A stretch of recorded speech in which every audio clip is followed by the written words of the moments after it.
approve the minutes from. We're gonna do some project updates. We're budgeting around 35 minutes for those.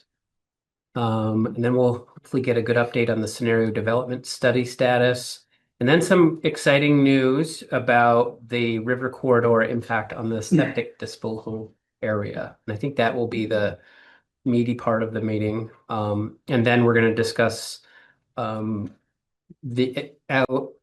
the select board to allocate $15,000 from the FY27 wastewater funds to start doing that water quality testing that we've been talking about. That's what we have on the agenda today. Do we have anyone online? Just Chris Shane. Just Chris? I don't see anyone else. Shrek is here, and Lynette is here, and Michael Oman is here. Oh, okay. Great. If they're here, then I will go ahead and open up the opportunity for public comment for items that are not on the agenda. Is there any public comment? We do not have anyone here in the room other than the task force. Can we see if they raise their hands? Yeah. It's weird the way he's got it that I can't see that. If you're online and have a question or a comment, can you just unmute and start talking? I'm not. Oh, are we muted? No, I think we're not. No. I don't have a question or comment. I'm just here. You're not muted, and I have no comment at this time. Thank you very much, Michael. Thank you for the tech support. That's what Peter was trying to get at. All right, no public comment. Awesome. Do we have any comments about the minutes of the April 9th meeting?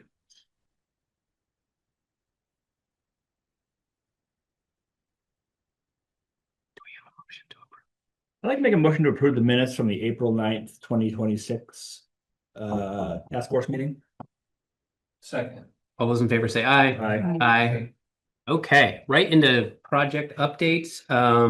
First one I have looks like Kate's review the timeline and sequence graphic for the task force next step. Our favorite little, there it is. Big slide. Yeah. We always look at this for our own benefit and in case we have anyone joining us who might be new. Welcome, Samantha. Thank you. Welcome. And so here we are. We've seen this before. We're in the thick of the preliminary engineering report, and I've scooted the yellow dot to the right a little bit into Q2, just to remind us that we still are in the process of identifying an alternative system that could be designed. That's what will bring us to the 90% level, 90% complete level of the preliminary engineering report. And we are making progress toward doing that. We're getting more data, and with every bit of information we get, we have a clearer idea of what our options are and aren't. And so we'll be talking more about that later on. It's pretty exciting. Got our fancy logo up there too. And our fancy logo up here as approved by the task force last meeting. What's the 10% from 90 to 100? Is that like a bond vote, or is that's not because it's all PER? No. So what's the 100% piece? What brings it from 90 to 100? Further refinements and permitting. What I'm really asking is like, what does 90% leave us when 90% is done? Something's going to give you something is like the final draft for us to respond to. So it's like the draft that has everything in it. Then we would ask for edits, or I mean, it's like a the final. 90 and the 100 could be the same if there's no proposed edits. Just the difference. Just So like at the 60, and I provided comments on some of the text. Yep. And so at 90, we'll be able to go back in and make sure they meet all those edits. So And then is there a select board action to accept the report, and that's what makes it 100%? I assume so. I think this group works on, explains, and then recommends the preferred alternative, which the select board as the client ultimately accepts and has them take across the finish line to the 100% PDR. One thing that I've noticed in this little process is more just a mathematical sort of observation, is that it doesn't seem like it took any time to get from 0 to 60. Yeah. And it seems like a ton of work between 60 and 90. Is that typical? I don't know if that's typical. Or is it just named funny? Maybe it's just named funny. Okay. You know, we had 30%, which was basically everything brought from the feasibility study into the PER. Yeah. And then some additional sketching of scenarios and options, which brought us to 60%. Yeah. But we are getting into the nitty gritty. It's sort of how, you know, the last 10% of any Right, of project anything, takes right, that much longer. exactly. Or when you're charging an EV battery, the first 80% charge Yep. is pretty fast, but the last part trickles because there's just less room to fit So stuff in. analogy, Kate, wow. that's Way to use great. it. Way to use Yeah. like it didn't land on me because the gas pump goes the same speed. Way to like bring your analogies into the Yeah. times. That's Yeah. great. Right. Anyway, yeah, I didn't know if that's, you know, I've been just kind of saying that to people. Like it seems like a lot's happening between the 60 and the 90, whereas There not is. much happened before the 60. And maybe it did, and we just weren't at decision points We were or flying through it. Yeah. Well, I think it's also Yeah. by section. Right. I think it's also by like sections, and sections aren't actually equally difficult to get through. Like Mhm. if there's 10 sections, the first 6 are kind of bing, bing, bing, bing. Then the last ones are much harder. Like it's still 30 more %, but it's much more significant. in both Not time in and time. effort. Right, exactly. And I think the further you go, the more questions come up that you know that you have to answer that you haven't thought Yeah, of. I guess that makes sense. Yeah. Yep. Okay. That sound right to you, Tom, from your work on these in the past? It can really vary. Yeah. Much of the time. Okay. So also here on the bottom row, our development scenarios project is running in parallel, and those projects are staying in conversation with one another. We'll hear more of an update on that later. Last thing I want to say about the timeline is I'm recalling that the select board approved this task force in April of last year. Is that right? In April of I have no concept of time. I would have said August, but you know, August August is the first meeting. that probably was. It may have been March. I have to go back and look. It was early. So ballpark. I just realized that even though it seems like it's taken a long time to get from the 60 to the 90, this group has done a lot of work. That's in what a I short was like, period of wow, it's time. only been a year. I had to That's count crazy. it twice on Yeah. my fingers. Yeah. So let's note that Yeah. and feel good about that as we move into more decision making and debate. I think you deserve a lot of the credit. Yeah. honestly. That's Yeah. a good Hate? point. Yeah, Seriously? yeah. That's not my fault. I brought it up. Don't like, we didn't do much. We didn't do anything. We just show up. Right. Incorrect. No, this group is really gelled and brought a lot of the good questions that we then answer and learn from together. So I just feel pretty good about that. I'm glad it'll be a good time to find out. So thank you, Joe. All right, so that brings us to the next item. I hand it back to you, Eric. Oh, I don't have much from the select board. I've been giving them updates as as I get them from you. Like I gave them an update that I don't even think this board has yet of, you know, like we're going to talk later about the river corridor. I told them, I just gave them like a high level what I had heard. The select board remains engaged and supportive, and I think they'll follow whatever lead this committee gives them. I try to have something to say at every meeting just to keep it in the public record, or what do we call it? Build the public record. Yeah, just to have something to continue to build on it. And Peter's usually good about having some things to bring. So, Great. but yeah, rarely do we get, I don't think we've gotten any questions like No. back into the group. It's Hey, always we're like, oh, great. Okay, good. Well, keep us updated. Like, Yeah. that sounds awesome. Like, Yeah. it's generally the response we have. Yep. And we've had no public comment related to it at select board meetings. Oh yeah, the only I guess the green up day thing happened since our last meeting, and so I went to Oh, right, you went the to- green up day breakfast, and there was just a lot. I got a lot of people coming up and talking about it. Most people were positive. A lot of them had no idea, like, what are we doing this thing for? And I like gave like the 100,000-foot view of like, well, we need housing. If we need housing that's small, and the only way you're going to get housing that's small is if you take away some of those upfront costs, and you know, most people are like, oh yeah, that makes sense. You know, some people want to get into the weeds. Is it a pressurized system? Which I foolishly said no, but of course it was. He's like, no, it is. He found the thing. So like, of course it's a pressurized Right. system. It's flat. Has to Right. be. It's not going Um, no. And then there was one woman who I think is must be the spouse of the email that you forwarded to us, because she's super on board, also very, very, very interested in connecting, but also interested in the growth that we need. And she shares 100% our desire for like a bar, like 100% for a bar. Like she's like, yeah, we need a watering hole, but really wants the development, wants the growth, but also wants to connect. That should be our tagline. Eric's like, New Eric's like, logo. how's your marriage? Because I think you and I. Yeah. Logo. Jericho Wastewater Task Force, we need a bar. We We need a bar. You Yeah. could put a beer mug next to the little.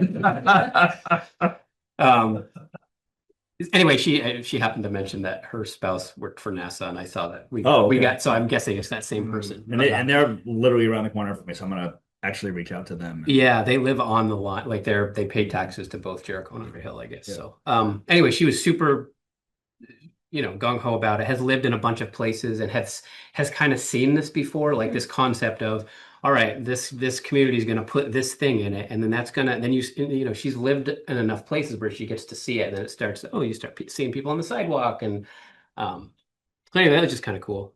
Nobody that I knew before that, so a lot of positive energy from that. No real pushback. One person was worried about, I guess one person did say that we're growing too much in Jericho. But most other people were pretty aligned with our mission. Great.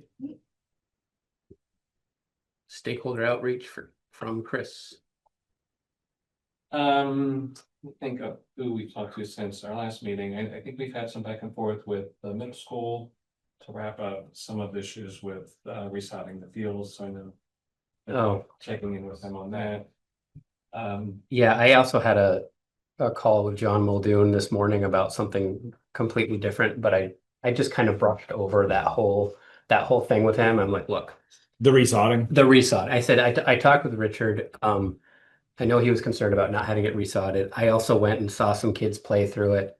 It didn't seem to be a problem. I think it's okay. He's like, yeah, I think it's okay too. So I think we're good there. He's also talked with Richard, and he didn't seem concerned about the state of the field. He did ask. He's still interested. He wants to know. He's going to want to know. It'll probably be good to send him updates on the scenario development stuff, because he had a similar kind of. I don't want to put words in his mouth, but I think he was describing something he needs to fill out as part of his role of like demographic changes that we're expecting or something like that. And so that seems like really like kindergarten camp stuff. Yeah. So he was just curious what the numbers were, and I explained that, well, we're learning about the gallons, which go here, translate. they go here, and they go here. I explained the pendulum thing, and then the whole concept of how much of that goes to new and how much of it goes to existing. And so anyway, he's very on board. He's a really good superintendent. Sorry, Chris, go ahead. No, that's great.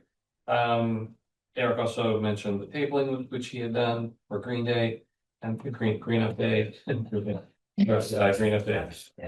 And then the outreach working group has been doing some town committee outreach, and I won't say anything more about that. We'll get to that when we get to the working updates.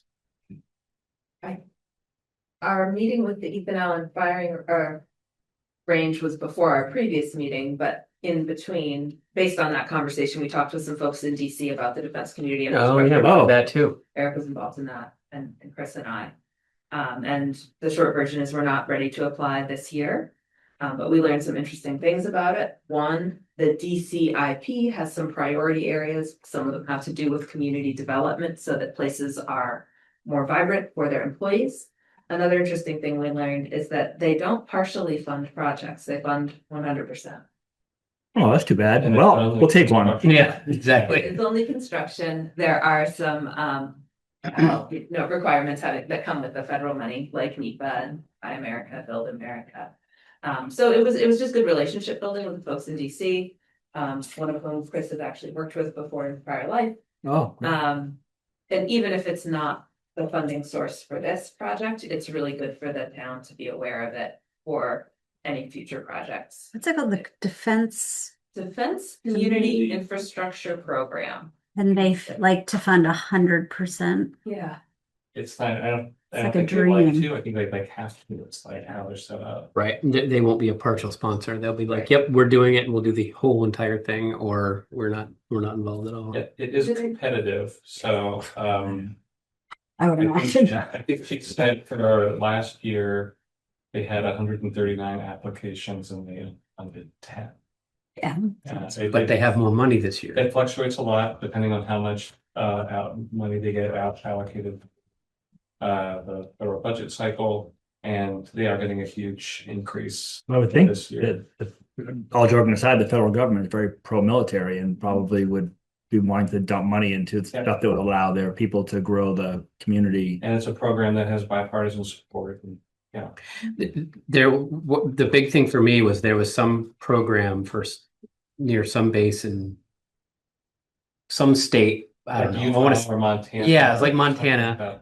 And it was like they funded a well because the community needed water, right? Like it was completely to build houses. It was completely detached from It wasn't on the the facility, base or- Yeah. and it was done so that they could build houses, so that So they could then let people and live like there. to me that one felt very similar to what we're doing. And actually, I don't think we've stated it, but just for the record, the DCIP is specific to funding projects off of military bases in the surrounding communities to support what goes on at the base. So if it's an area where she said as an example, a couple of years ago, they funded a lot of recreation centers for towns because the people at whatever the bases were didn't have recreation facilities. So the towns got recreation facilities that then the military people could use. So the example that Eric gave was a town they needed they literally needed infrastructure to build housing, and that's where they got the funding for the well. So Kate, you said you felt like at the beginning, you said, I feel like we're not ready for this. Is that your way of saying like this isn't going to fit? Why we're not going to have a chance to do it because it doesn't fit, or? No, they're of the looking deadline, for I think. shovel-ready projects. By like June 25th. Yeah. We're not ready. We're not ready. They don't want to provide funding The project. unless they know that it's a real project and it's going to get built. Okay, so once we have a real project, it might put us off by 9 months. You have to wait for it to come through, but it sounds like exactly what we want. We can keep it on the list. Yeah, Keep it on the list. Okay, great. Did you get a sense of the scope financially, like a $500,000? 250,000 to 20 million, Oh, that's a big range, yeah. but 250 is the minimum. But 250 is not too small. No, Okay. How do I'm you also update- thinking about water and You've done this before too. no, I water and just Jericho like Center. to pay for Right, every yeah. project I have has like 18 funding sources. So I must be able to use this. Yeah, and it says wastewater facilities. And Yeah. I think the well and wherever that was the $200,000 project. Too small one. Yeah. We'd be fine being one of their small little $8 million whatever. Yeah. Tiny little Jericho, just 8 million. It's all we need. It's no big deal. Really good resource potentially. Yeah. That's it.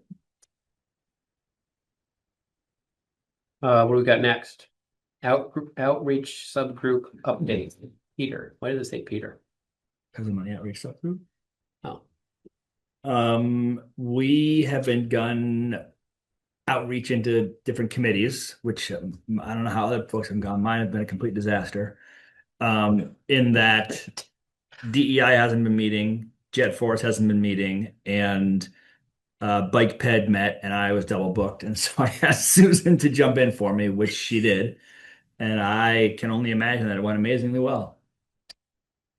So it went pretty well. So I did present the presentation that you guys all prepared on Monday. And I was really expecting them to be very blasé, like, yeah, 10 minutes, be done. And they had a lot of questions and a lot of interest. So there was a lot of engagement.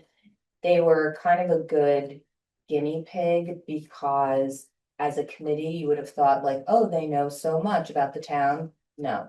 I had to start at the 100,000 foot level, like smart growth, village-based housing. So I did get some ideas for how we could improve the presentation for the next time. Yeah. to Just sort of zoom out. Too a much little bit. inside baseball. Yeah, sort of like what kinds of questions they had. I started off the presentation with what have you heard, what do you know? Mm. And went around and they had, pretty different Background.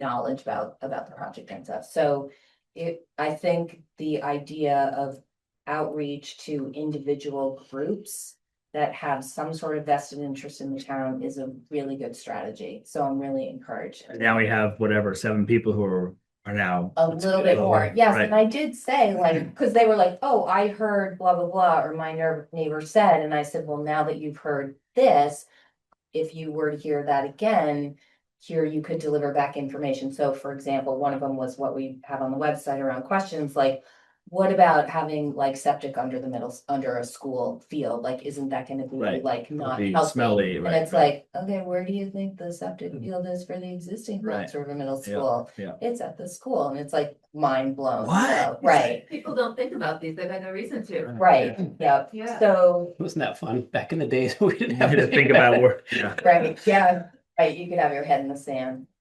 Head in the septic, but Yeah. anyway, it was good, and I have 2 more scheduled for the Conservation Commission and for the Mills Riverside Park District. The Jericho Underhill Land Trust has so much overlapping membership, they said they didn't need the presentation for them. So I have those 2, and I don't know what else we I have. What's the other one? Conservation Commission? I have Conservation Commission and the land and the Mills Riverside Park District. I think you were gonna do DRB. Is that right? No, I had the Lions Club, which I haven't reached out to either one yet. It was Lions Club and the Food Hub. So who's got the DRB? I wonder if we shouldn't add them to our list. So then you're gonna try I'm gonna DEI. try DEI. DEI I'm scheduled for June. And I got an email back from Catherine about the Energy Task Force, which it sounds like they're hanging on by a string in terms of people. She said, like, we can meet you, but there's only gonna be 2 of us at the meeting. I'm not sure it's worth your time. So she said, give us a couple months because there's Especially if one of them's something. Catherine. She's pretty well informed on. Makes me think though, like we might want to brainstorm in our little subgroup more about other like affinity groups that would be receptive where it's logical. Like I said to them, like, you've stepped up, you're leaders in the town, you should really know.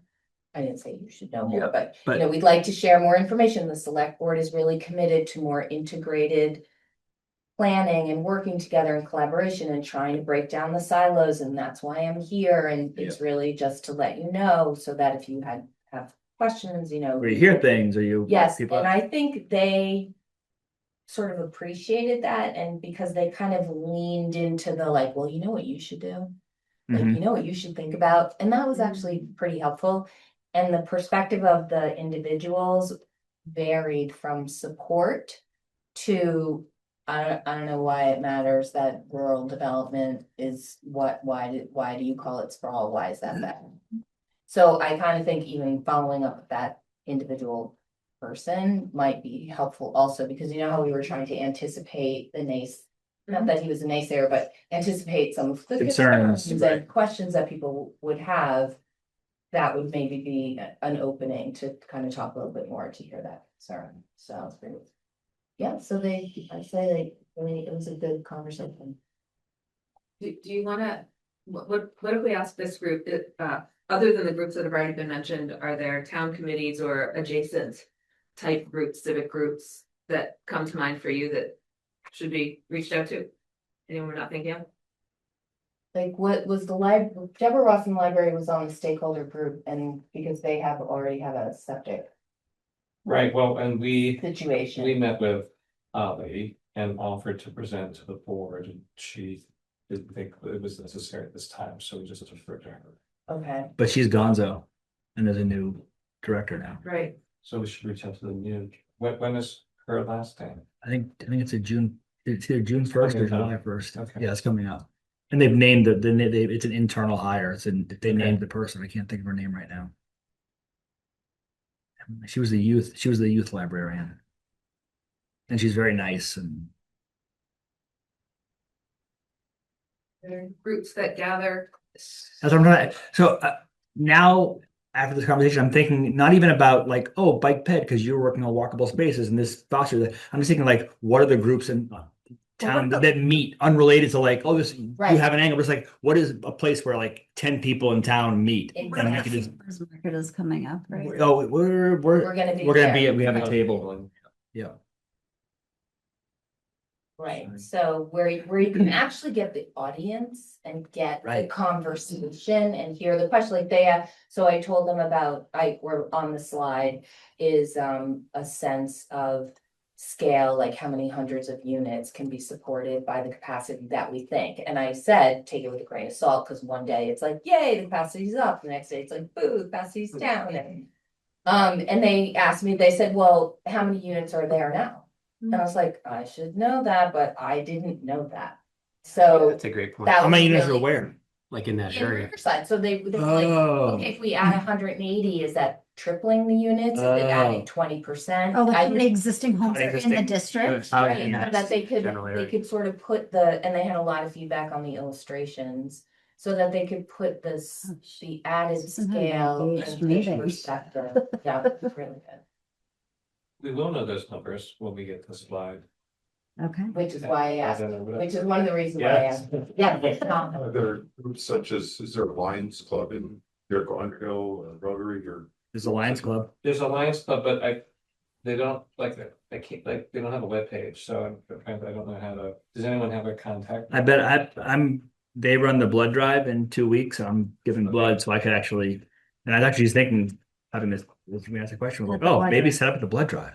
Cause you spend a lot of time sitting around doing nothing at the blood drive. Right, the names. But you gotta wait till. Active. Right. Yeah. Think they're here, right, so any could be.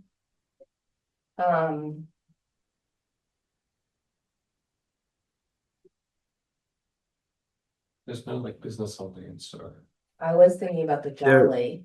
Oh, It's what not did, a what jolly didn't anymore. Don Foot Oh, have right. didn't Don Foot have a, That was when I was still. Right, Yeah, yeah. he was putting together. yeah, the like big a alliance. business alliance thing, but I haven't heard of that in years, so probably it's gone.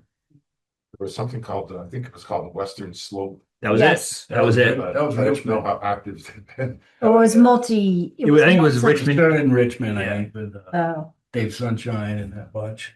But I think Don We Foot, joined- we were trying to either get into that or replicate it, one or the other. it was called that. It was the Western. Yeah. I think also like, it just keep it in our mind, back of mind, so then when we're out and about, be like, oh, that was. That this is, I'm good. doing Yeah, that right now, yeah. That's a good idea. we can't think more groups right now. There's a fun run coming up at Oh, yeah. Jericho Elementary School. The farm to school fun run. There's a French conversation group that meets at the library twice a month. Fun run's a pretty large. That is a big one. A lot of They people go speak to that. English. They don't, it would have to be someone who's fluent in French. Well, You have AI. We just, Right. say all this in French.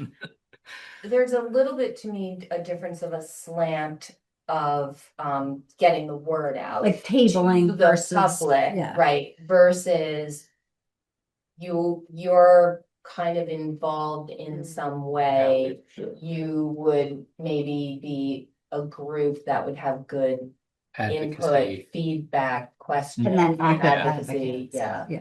And what I think And is we need to do important, both. what's important with those groups is sharing the right information. Like I've been saying this for years, like misinformation travels like 10 times faster than accurate information. So like someone hears one, can you believe they're doing that? They're gonna, and then, but like the real truth is like Oh, so hard to That's get not out there sexy. because That's it's not not- very that's fun, right. right? It's just like, okay, yeah. So 30,000 gallons, that's super interesting, right? Like, right. but like just in the little few people I talk to, I'm like, oh, we gotta, I don't know how to solve that problem, but Yeah, I like when you were talking about the committees, if they were armed with like the right, right information to tell their neighbors, and then you have this group of people that have at least not to sway them one way or the other, but just accurate data. right, sort of Get them boil it down to talking, the get them, talking point. Yeah. get them talking with truth information. It was information. great though, because I was away when you guys worked on the presentation, Peter did ask me last minute. I didn't really have that much time to prepare, and the presentation was great. Like, it had a lot of information. I could follow it along. It was really helpful. So that was a good like relay. Yeah, good. Well, I hear us talking about getting to the inflection point where we're going beyond kind of educating people who are doing things that are aligned and the broader public outreach. And it's really good to have made a distinction between those two things. I think that when we have a PER to talk about more of a design, I think when we have the scenarios to discuss, that's going to be a moment when we should really think about what broader public outreach looks like, just to start, as we say, socializing these ideas, getting them out there, making it familiar, not surprising. And one of the techniques used in Waitsfield was the idea of a street team, where not just the people on this committee, but people not on the committee, from all walks of life, agree to become a part of this and go door to door or table at farmers market or help out. And by doing that, you get a broader range of people who are informed about it. And you also train up a variety of messengers, because different people are going to respond to different neighbors, right? So you might need a business owner talking to a business owner, or you might need an educator talking to the school board or something like that. So that's, I think, where we're headed with outreach. And once we get past the 90%, right now, a lot of our answers to questions are like, oh, we don't know yet. Oh, we don't know yet. Like once we have some answers, it'll be much more powerful to begin to socialize that. Same with the development scenario work. Yeah. That'll give us. Yeah. And we can incorporate that feedback between 90 and 100 Yeah. at that point. Well, thank you for doing that work and getting out there. Next is the funding and financing subgroup. And the only thing we really did was have that conversation. We did meet. I think Susan was not available the last time we met. And then we mostly just talked about the meeting we had with the DCIP person and how cool that was. And it would be awesome to just put all our eggs in that basket and just, okay, we can't do it this year. Cha-ching, we hit it And we we just done. It has a 30% match, but I got that far. Oh. So it's not it's the only entire- source of funding, but you have to come up with 30% match. There was a which is caveat to- interesting. There was a caveat to that though. I didn't. There was like she mentioned that, but I don't remember, because you're right. There was Some applicants are exempt from the match, so Yes. maybe that was it.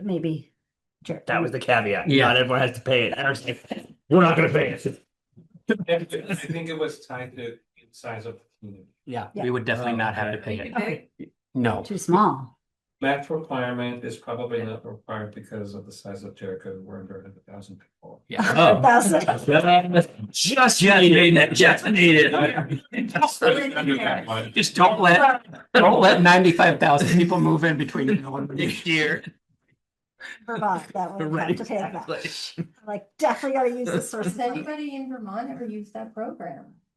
That's a good question. I think it's kind of new. I think no, because she hadn't even heard of our military state. You heard of Bernie. She hadn't heard of our Do you think this could Ethan be a Alfire. CDS request? You know, when you're doing a CDS request, but you have to align it with a program. That might be our. Oh, I wonder if they take applications through congressionally directed spending requests. We should reach out to folks to find out. Yeah, we're. That's a great CDS ask. Yes. The timeline that we're thinking is after the 90% is done to start chopping it around to the. Delegate. Yeah.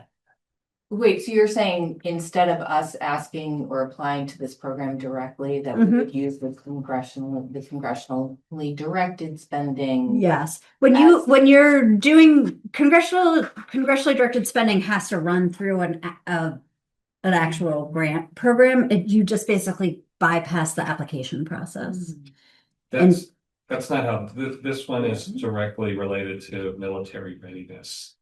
And they have their own criteria. Yeah, and it's just worth asking our delegation, like, can CDS go? I mean, all of these programs have criteria that you have to meet, but can you do a CDS for this program. So we looked at the CDS this year just to find out what they were, and it looked like the timeframes were that we were thinking next year we'd be applying between like January and March. Yeah, I don't track it super closely. I think CBRPC's probably follows it pretty closely. And then you were gonna talk to the regional. CCRPC, sorry. I did that, yeah. When you said, When I was working with CBR for like the first year I worked with CBRPC, I kept saying CCRPCs. when you said we could call them and say, can you do a CDS for this? You meant, would you be willing to, Bernie? Or like, is that allowed to happen? Is this a potential like vehicle for CDS? We're talking about these. Like, is it allowed? Specifically? Yeah. My impression from the phone call was that it's not. It's Okay. It's its own thing with its criteria, and the only thing that gets there was a category that would get green lighted through, and it was if it was for like imminent military readiness. But I have talked to other people about going through the CDS. for other just for Other avenues as a for money. separate There's other sources way of to money. look at yeah. The group hasn't talked a lot yet about CDS, and so maybe less familiar with you apply and you get pre-approved, which means you then get handed off to a particular agency to go through a separate application process to access a line of their funding. Yeah. And I think your question is, could we get handed off to this? Is this program one to of access the that funding? eligible avenues? Right. Like, I'm used to working with HUD, but Yeah. now USDA and Question, I've jotted that down. Okay. Just so glad Samantha's on the committee now. Good pickup. Good job, Peter. I'm leaving in 40 minutes. That's it for funding and financing. But I just think that's where I'm just hoping for some creativity, like that thing that you just talked about that I'd never heard of, or like, I don't know, I'm sitting here like crazy ideas, like we call up Netflix and be like, you have Wednesday take place here. What if you buy us a septic system and we'll call it even, like you're not painting us in the best light that we have vampires that live here. And I don't know, just weird things like that. Or like calling Beta and being like, what if this septic field? What's the Beta septic field? Kyle made $15 million last year. Who? Kyle, the head of Beta, cleared 15 Kyle, do not call Beta. Everybody is calling cleared Beta. $15 million. That's what somebody else told. I said, Yeah, they do. Eric said that to me, and I know, somebody who knows somebody who knows somebody, and I poked around, and they were like exactly the same thing. Don't call Beta. Everybody's calling Beta. Yeah, that makes sense. Not right now. Anyway. But wastewater is like a very fundable. It's cool right now. There's actually a wide range of resources available to pay for wastewater. It's I think we will. Yeah. You feel like there's lots of resources and we can figure it out. DCIP. Right. Yes, DCIP chip, and then we're gonna layer on chip to like augment it or whatever. And there's building the wastewater is a lot easier than building the housing, folks. I'm sorry to say. Wow, really? That is like quotable. Yeah. And so in your experience, building the wastewater is more straightforward, easier. It's just building the housing. Yes. Building it or funding it? Yeah. Yeah, well, but constructed, I don't know. I don't build it, like physically build any of these. I'm just saying there are a lot of resources available for wastewater infrastructure. And, there's a lot less resources available for housing, and the cost of construction for housing is just like, it just does I've been not working with the stop. healthy homes at the state, and a lot of clients getting ARPA money for wastewater. Yeah, It's going to the right people. yeah. Of course, they send out an enforcement officer to make sure that you're not an out-of-stater that has 12 homes. Right. And it just happens to be one. Yeah.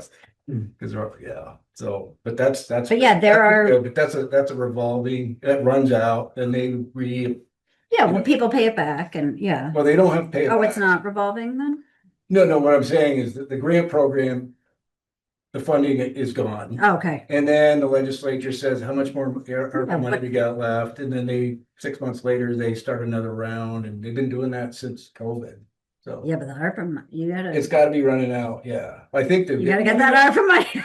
Don't. Yeah. But, 35,000. Going back on December Free 31st. money for a lot of people. Oh, yeah. I mean, I worked, an 80-year-old woman had to go get a home equity loan, and I said, guess what? You can qualify, and Oh. she was pretty excited. She's not the only one, a lot of them, yeah, Well, that's really encouraging to hear. yeah, And that's healthy. Is homes, it? they in that Yeah. program? yeah. What we actually want is the housing, not the wastewater. So it doesn't actually. I No, know yeah, we yeah, want yeah, yeah, wastewater yeah, here at right, the table, right, but the point of Right. The only wastewater is reason Yeah. the housing. the select board is interested is to go to housing. Right. I mean, there's a lot, just a point about the healthy homes, there's a lot of people that can make, it's for failed septics, but it's been morphed into this, is it substandard, is it 50 years old, it is a cesspool. Is it about to? So they're spin? not really bubbling out of the ground or backing up, but. But you're about to. A lot of those homes in Riverside are like that. Are in that zone. They're all like that, Oh, interesting. yeah. Any updates from the engineering subgroup? A lot of it's I don't know, when did we, last was the email, the last interaction we had. But it was about, a lot of it's reflected in here, but it was about, obviously, river corridor from day one has been an issue. And I recall the last thing one of the things we talked about is coordination with library. Right. Expansion, what they need for actual building footprint for wastewater. Because there's one group doing that. Then there's another group, there's another consulting firm doing the stormwater. And For the so library? we've got 3 or 4 different people working on that land right now that need to talk. Yeah. Because that land, that green area might shrink and shrink and shrink and shrink and shrink. And in the end, all I want to see is let's cut to the chase. What do we got for area to use and what's the capacity? And then you can do your build out. You can just, and then you can post it on Front Porch Forum and people can look at that and they can say, yeah, look at that, that's what people are waiting for. Yep. I think it's a visual. Exactly. Yeah. That's people read, not everybody has time or wants to, but they just love to look at At a picture. renderings, things like that. And the stormwater project you mentioned is I think it's the middle schools coming into compliance with the 3 into The 3 acre, just like the high school just did, yeah. So they have plans for that. Those are reflected in our consideration of what land is available for this study. We don't know whether the school and the library have talked about the updated 3 acre stormwater plans. I mentioned to the facilities director at MMUUSD that you might want to reach out to the library. I wasn't sure quite how far to insinuate myself into that. I mean, they're neighbors on the property, so I don't want to presume that they aren't talking, but if we do know something about how much is going on there. I wonder if when we reach out to the new library director, we take that as an opportunity to say, we know there's a lot going on in this area from 3 acre stormwater to your expansion to ours. Would love to compare notes. That might be a natural way to do it. The library, there's no separate land parcel for Deborah Rawson, they lease from the school. That's what I was just gonna look at the parcel map. It's all one parcel, right? Yeah, they lease from the school district. They must be talking. Yeah, and after you parse all that stuff out, then we get to the point of, is the school board okay with it? Is the school okay with it? Are we reserving land, septic area for them? Is this gonna go to is it gonna get petitioned for votes? Area or drain field is a subsurface wastewater disposal Hey, I've got some. used to remove Got contaminants. some opinions. Thanks, Eric. So I don't know that part of it, but this isn't our property. It's the district's, right? So when does the question get asked? Well, it's been asked, right? I mean, not officially. We haven't sent them over. We haven't said, right. Nobody's met with the school board or have. Yes, we have. Oh, you have. We met with. We met with With the superintendent. we we called the school board and said, how should we approach this? They said, meet with John Muldoon, and we did that. Who's the Who's the superintendent? superintendent. So like, he's real like, business. yes, what do you need?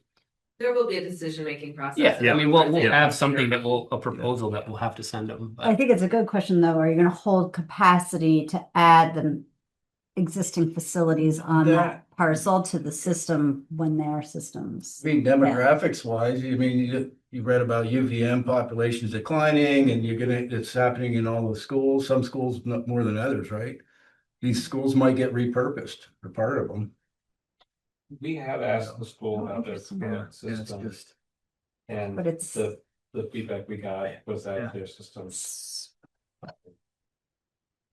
just- The whole point I make is that, So the is that superintendent Did they say it was old? is They said speaking it was for old, both but then parties. they said they were gonna Yeah. follow up We with haven't even whoever talked- yes. maintained Oh. this for them. They sent us a report. And they said it was I okay. haven't even Yeah. discussed the All fact right. that it's two parcels, Okay. but yes, he's speaking for the whole thing. the whole point I want to make is that in my business is that sooner you eliminate all your assumptions, the better. Mhm. All of them, every one of them. That one last one that you didn't address, will come back and bite you.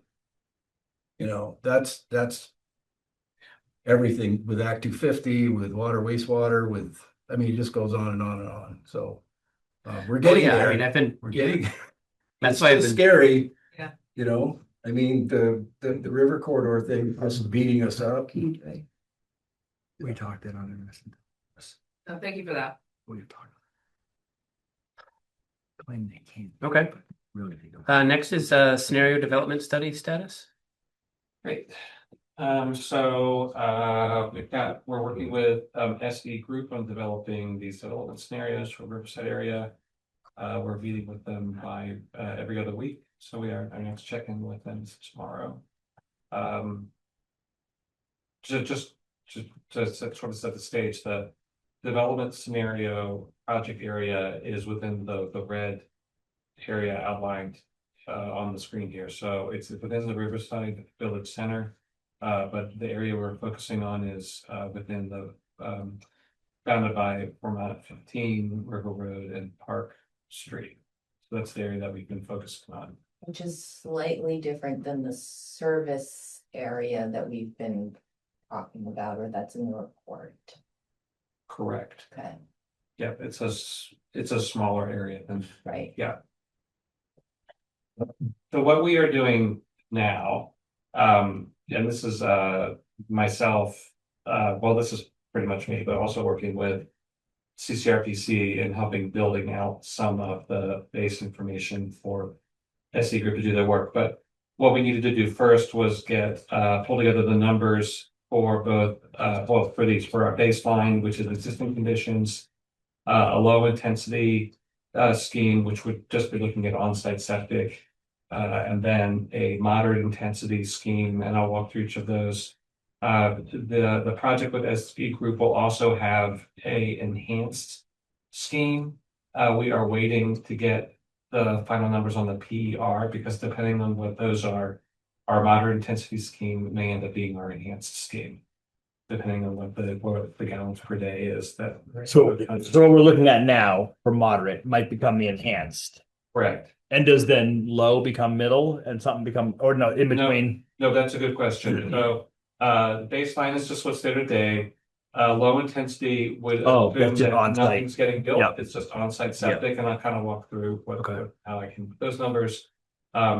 Based on what we have now from D and K, I can't, but the low number I think was 56 thousand gallons per day, and that there was a higher one which I didn't want to go to yet. So I'm using their low numbers for the moderate, but depending on what they come back, that low number might end up being the high number once they look at working outside the river corridor and figuring out what the capacity is. So in terms of the baseline, I've worked with our lister's office to pull together information on all the properties within that area. So that's where these numbers are coming up from. So that's a total of 38 dwelling units. It's a mix of single family homes. There are a few apartments. I wasn't exactly sure. I couldn't nail down exactly how many apartments. It's around 6. So that's where the 38 comes from. For the commercial, it's about 20,000 square feet of commercial within that area. low intensity, I came up with these numbers based on two projects that have already been permitted through, that have already been reviewed by DRB. There are two subdivisions over there. One's called the Martell subdivision, which is off of Park Street, and another one on River Road called River Road Commons. Both of those have multiple lots with certain lots designated as septic only, so that there will be a combined septic. Was any of that helpful that I sent you? Yes, so I'm getting to that because in looking at those and coming up with a scheme where looking at the project area and assuming that there were multiple houses on community systems, what could we get out of that? Now, if you have a community system, instead of having 200% capacity, you only have to have for your septic field, you only have to have 150% capacity. So there's advantage to going with the community septic. You don't have to have as much area. Came up with that, vetted that with the engineering group. They said that it looked reasonable, and sent some more information that was helpful in coming up with these numbers. So the numbers that are up here, I came up with using the Homes for All housing typologies, if you're familiar with those. So coming up with that, it's a mix of duplexes, single family homes, some ADUs. Came up with around a total of 57 units. That also included adding some ADUs to projects that are not but that are beyond the 15-acre Old Mill property site. So it's looking at the whole study area. Is questions about that? In the low intensity, under the types, the 1, 2, 3, the fourth one down, it says SG home. Is that a typo? Should that be SF home? Or is SG home something different? It should be SF. Okay, sorry. okay. And low intensity on-site septic only means this is what could potentially be supported if there is no community wastewater system. Correct. Okay, but it's some degree of growth.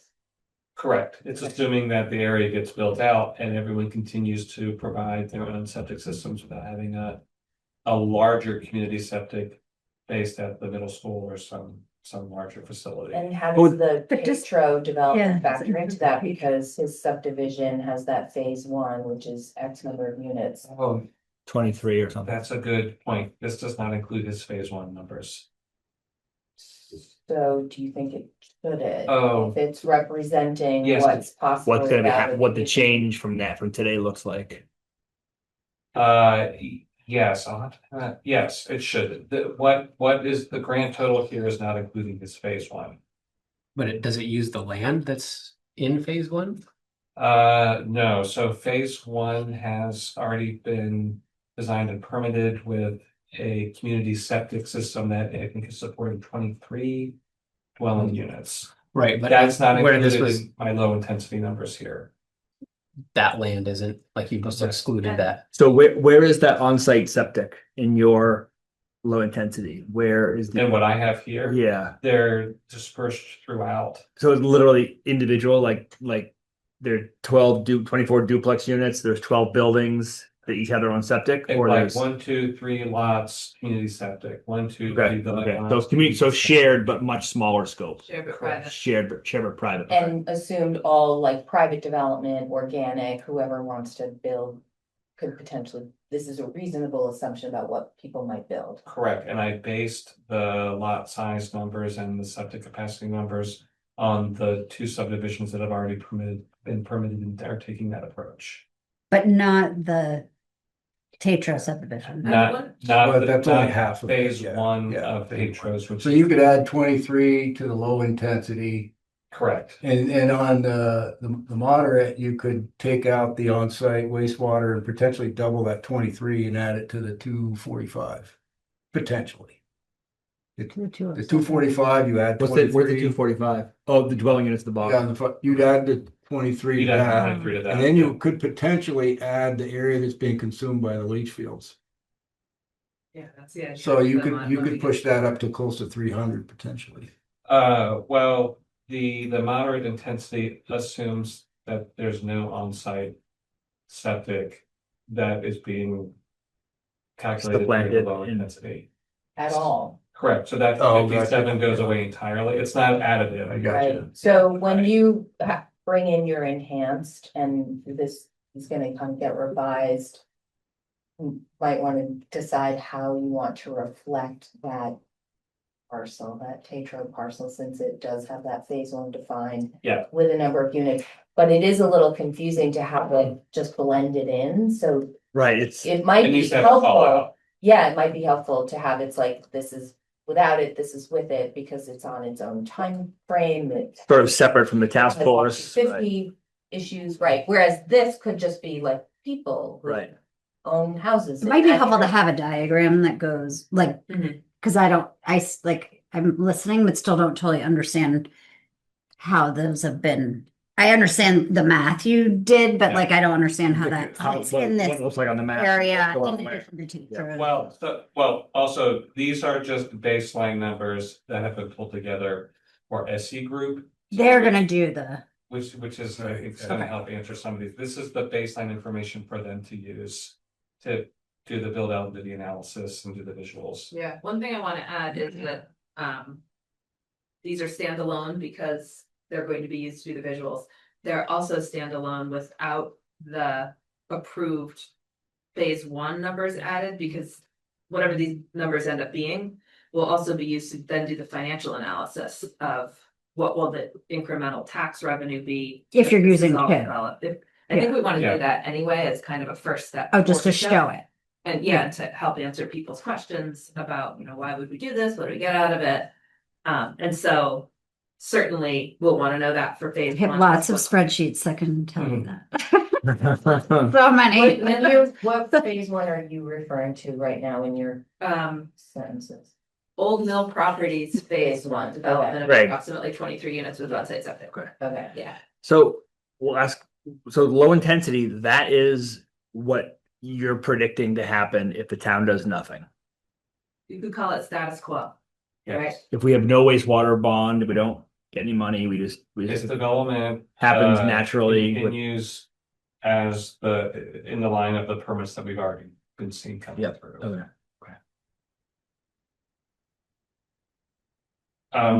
I don't think I walked through the moderate intensity yet, did I? No. Okay. We interrupted you. No, no. I have a thousand questions referring to that information.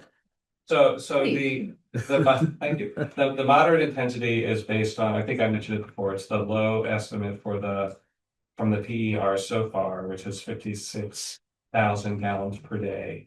What I did assume for this is that, I think it's 5,000 gallons per day would be set aside for existing homes. The remainder would go for new development, and it's a mix of commercial and residential units. Based on concept plans that have been approved, new commercial would be around 52,000 square feet of retail and estimating around 207 units. So adding that to the baseline is where it comes up to 245, but that does not include the phase one numbers.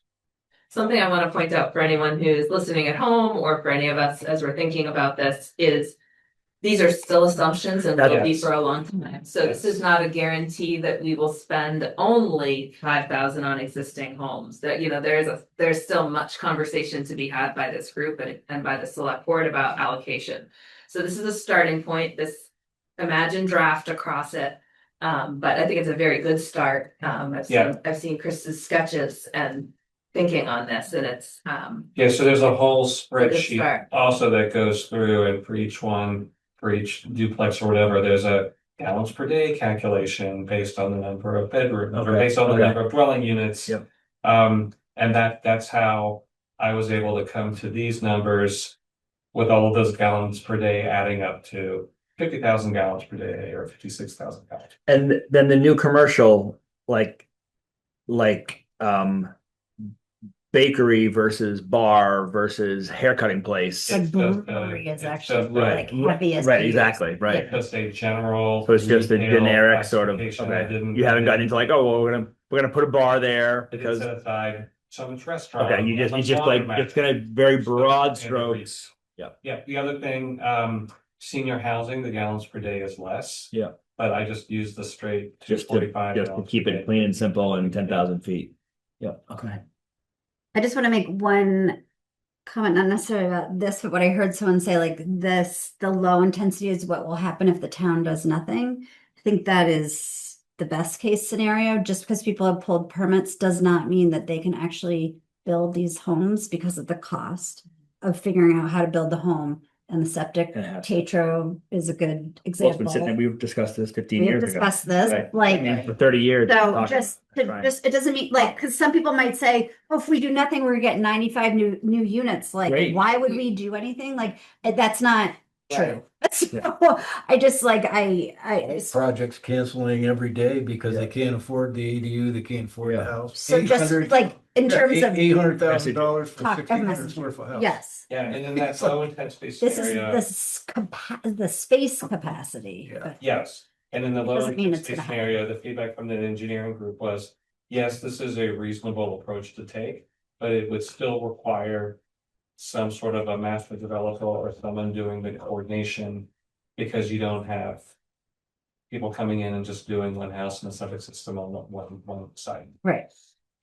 So really emphasizing potential and capacity. It's about capacity, not necessarily that they're going to be Right. built. And if they are, the cost of those homes to buy or purchase Right. will be more expensive because they need to cover the cost of building that septic. If in fact someone is successful in building 20 units, the cost of in the rent or the purchase price of the home is going to absorb the cost of building that. Right. And so who is able Afford to that, yeah. afford to live in that community gets more limited.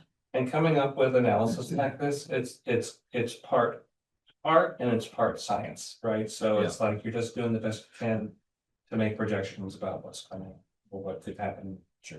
Need a little dartboard image. Right. Right, Like one dead center and one like off the board. Yeah. Like we're somewhere in right. between those two. I want to try and restate something that you just said, which I think is a really important point. Though development could happen with on-site septic only, we should give a lot of thought to what the results are likely to be and who would be served and who wouldn't.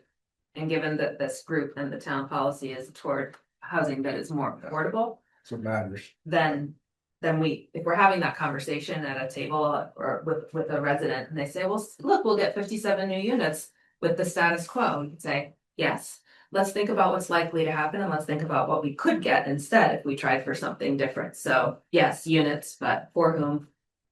And maybe units. And maybe, And if we get them, who will they be for? Because they are so expensive. And the variety, because that, Yeah. that middle scenario is all single family, single family, single family. Yeah, the big diversity in the low intensity is we had a few duplexes and some ADUs. ADUs, right, right. for a lot of different, right. But you're right, Samantha, some people will look at that and be like, Oh, looks pretty Looks good to good. me. So I think we That would, looks Funny, fine, that. like, we right. would want to frame it a little bit. It's just like that's the space kind of that's available. Yeah. Something that I've just had on my radar for the last couple weeks is single bedroom places. Are those like triplex, fourplex, multi-unit? Are any of those, are you thinking in terms of single? Are you talking about studio apartments or are you talking about someone is renting a room and their bathroom and kitchen is shared? Not the shared stuff. I'm talking about studio. I'm talking, It's yeah. not a studio. I think if a studio is like just one room. Like, you're talking. I'm talking about one bedroom. apart. So a bedroom, so- a bedroom, a kitchen, Sorry. So maybe a living room space, like three Yeah. rooms. there's a lot more detail behind these Okay, numbers yep. and one of the things that I'm working on with CCRBC is going through and using the homes for all housing typology. Yep. Which have ADUs, duplexes, triplexes, fourplexes. And they have a range of 1, 2, and 3. In those plexes, in the duplex, Yeah. triplex. Okay. Yeah, Because it's a mix. I'm feeling, I don't know. It's just I just have seen it in a few places. I'm like, that's really like there are single people who need a place to be. You get a bigger bang for your buck with the one bedroom units too, because they're 140 gallons and then you jump Oh, to for 210 weight. regardless of number of bedrooms, but you get that 140 Yeah. times, You do a good, you do the math, you crunch it. So I'd like to just I sort of agree with name you. that and just have that in our minds a little bit about single bedroom for one person. They have a bunch of those in the, that brick building across from Richmond Market, you know, the new one. Yep. And, they're, the bedroom's in the living room, in the kitchen. It's just Yeah. one big. Oh, it's a studio. studio, it's a Yeah, studio. and they're nice, Yeah. $1,800 a month, Yeah. you know, but you're right, that would make a lot of people happy. Right. And you think That- about, That's part of the narrative. yeah, That's building. right. I mean, and that I feel like addresses sort of the classic, oh, Vermonter who went to UVM and is now living in his, like literally living in his parents' basement. Like, oh, this could be, you don't have to have, A place to you don't live. need to be married and have 2 kids and need 3 bedrooms to get out of your parents' house. Like just, And multiple incomes. right. Yeah, but a 1-bedroom unit is based on 2-person occupancy, so you put 2 people Right, in yeah. every bedroom, you know, so you're right. For wastewater calculations, Yeah, you're saying? yeah, It's 2 people per bedroom? yeah. Unless you're getting into the 4-bedroom. Just, issue. okay. And And it doesn't matter when it's a 50,000 gallon a day system or more, it's 210 flat. Yeah. But that's one of the reasons why the numbers for senior housing is lower. Lower. Right. Yeah. 1 person. Right. That's a lot of work, Chris. Yeah, thank you Yeah. very much. Yeah. Work, thank you. I'm just gonna put a plug in for Homes for All because the survey just came out. Are you aware of this? CCRPC Is that the 10 unit thing? The 10? Yeah. Yep. Okay, I'm gonna send it to you to Uh, Homes for All. There was like a 7 days article. I'll share it with this Yeah. group, but yeah, the survey came out to get input on the designs. We can spend a little time on that at our next meeting if folks Yeah. would like it. Oh, they That snubbed, really- they did snub us, so let's not put too Wait. much effort into it. Right, we applied. to- Oh, sorry. We applied to be in it. Homes. 802 homes. Oh, 802 Homes. They is Oh, they is me. I'm on the team, but I'm not. I don't. wait, did you? I work for the state. I mean, I'm on the design team, like the design side. I didn't get to pick the partner communities. But Look anyway, into that. yeah, I'll send you the link and Great. Before we move on to the next item, just housekeeping, whoever's JA, can you, just for the minutes so that we get the full name, can you share your name or in the chat or change your thing or just Maybe come off mute and say your Give name? us your name so we have that for the minutes.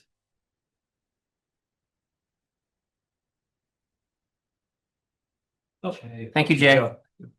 Okay, next is river corridor impact on septic disposal area options.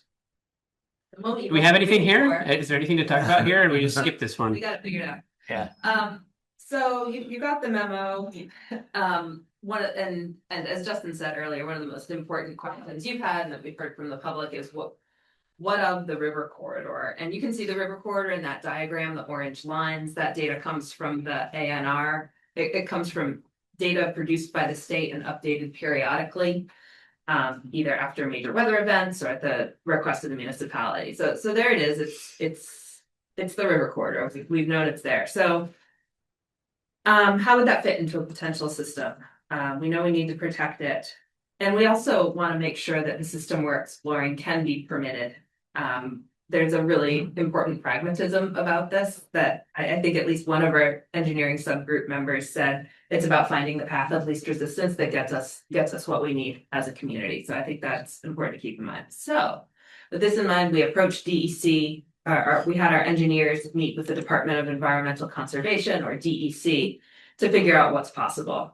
And the memo in your packet covers what some of the questions were, but since meeting with our engineers yesterday, we have some more answers to what they learned in their conversation with the Department of Environmental Conservation. So, system in the river corridor, a drip dispersal system like the one we are considering is basically not permitted in the river corridor. We are not surprised by this. There are some circumstances where it's limited, but it requires a lot more digging and doing math and trying to figure out if the upstream infrastructure is a higher value than what we'd be installing. And it's very unlikely that those tests could be met. So for all intents and purposes, it's not allowed in the river corridor. So what that gives us is what you see highlighted in green there, sites D and E between the back of the middle school and edge of the river corridor as potential disposal sites. And so we asked Du Bois and King, what could we do there? I'm sorry, and when we say sites D and E, Mhm. there are 5 sites that D&K has been looking at. Site B is to. Oh, thank sidewalk. you. Okay. Site A is in the upper corner, site C is north of the existing septic fields. And then there were 2 sites D and E that extended from the middle school towards the river. Yeah, right. And that's basically under the field. Does that make sense, Samantha? Do you follow all that? Because this is the first time probably looking at this stuff. Another image, Chris. I guess my only question is like, is it going to, are we selecting a site or is the system going to be across multiple sites? There's the potential for the system to be across multiple Okay. sites. Yeah, okay. Well, that one. Yeah, so So there. for those on the. Go ahead. Those on the screen may not, oh, you can see Chris is going up to the screen and kind of pointing out where the different sites are. So site A is up here, site B is here, site C is here, Okay. and site D and E is here, and each of those have their own gallons per day calculation that's getting them to the 56,000. Yes, Sorry to interrupt. no, that's a good addition, that's important. So first when we sat down with D&K, they said, well, we need to know more about the groundwater flow before we can tell you anything about this capacity, because groundwater flow has to be perpendicular to the alignment of the septic system. That was news to us, but it makes sense, it's the best practice. And they were going to propose additional testing. It turned out that they were able to approximate the groundwater flow with the data they already had, and could do a desktop analysis. So we were glad to hear yesterday that they don't need to do the additional testing. They'll be getting us the estimated capacity, assuming that the groundwater flows the way that the model models it. And after that estimate, we'll have more refined information about how much capacity there would be on the middle school site. So they don't need to do any more testing to satisfy state requirements my either. question. It's So just they that- don't need to. just- They don't need to do any more groundwater testing as part of the preliminary engineering report. But they will need. You know, If the group goes, if the town decides to go in final design, they will drill test wells, and those will be for the purpose of monitoring groundwater flow, getting the groundwater contours, Yep, just like a yep. big contour map Yep. of a mountain. And those wells would also be for testing water quality when they do some stress testing of the site by dumping wastewater on it. And the reason why D and E is being highlighted here is because of the 5 sites, D and E are the only ones that have extended into the river corridor. Yeah. But they then need to go back and figure out what the capacity is outside of it. So it's, I got it, that makes Yeah. sense. But you just clarified something that I didn't really understand before, which is that the 56,000 gallons up to the whatever, 78 or whatever, Just all the assumes sites. all the sites. It assumed all the sites and it assumed we could encroach into the river corridor, which we can't. Right. So we're gonna be So seeing a that's- lower So number. 56 to 78 is going to become.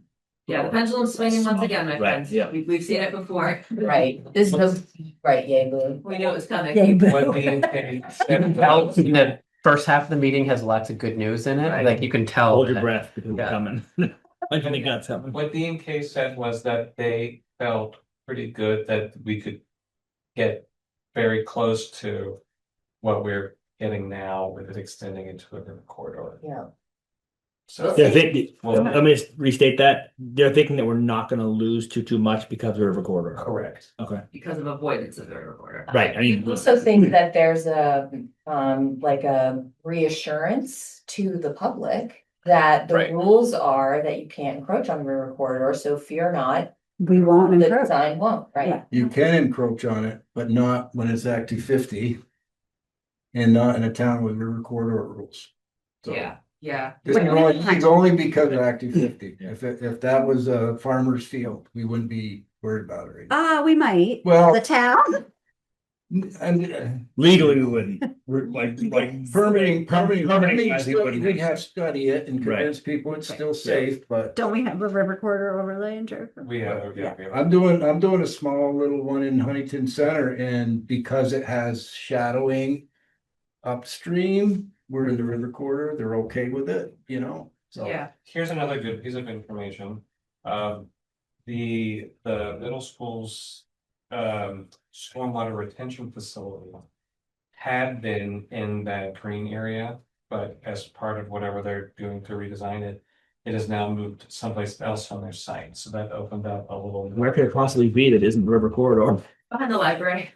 I think we Oh, saw okay. that. So then we saw a possible conflict between the stormwater system and possible footprint across an expansion. Right. Yeah. Yeah. So. Thanks, Samantha. Yes, sorry, Yeah, everybody. thanks, Thanks, Amanda. Off to the Welcome consulate. to your first meeting. Yes. Yeah. So now we wait and see, they're gonna do some modeling. Do you know what the timeline is on that?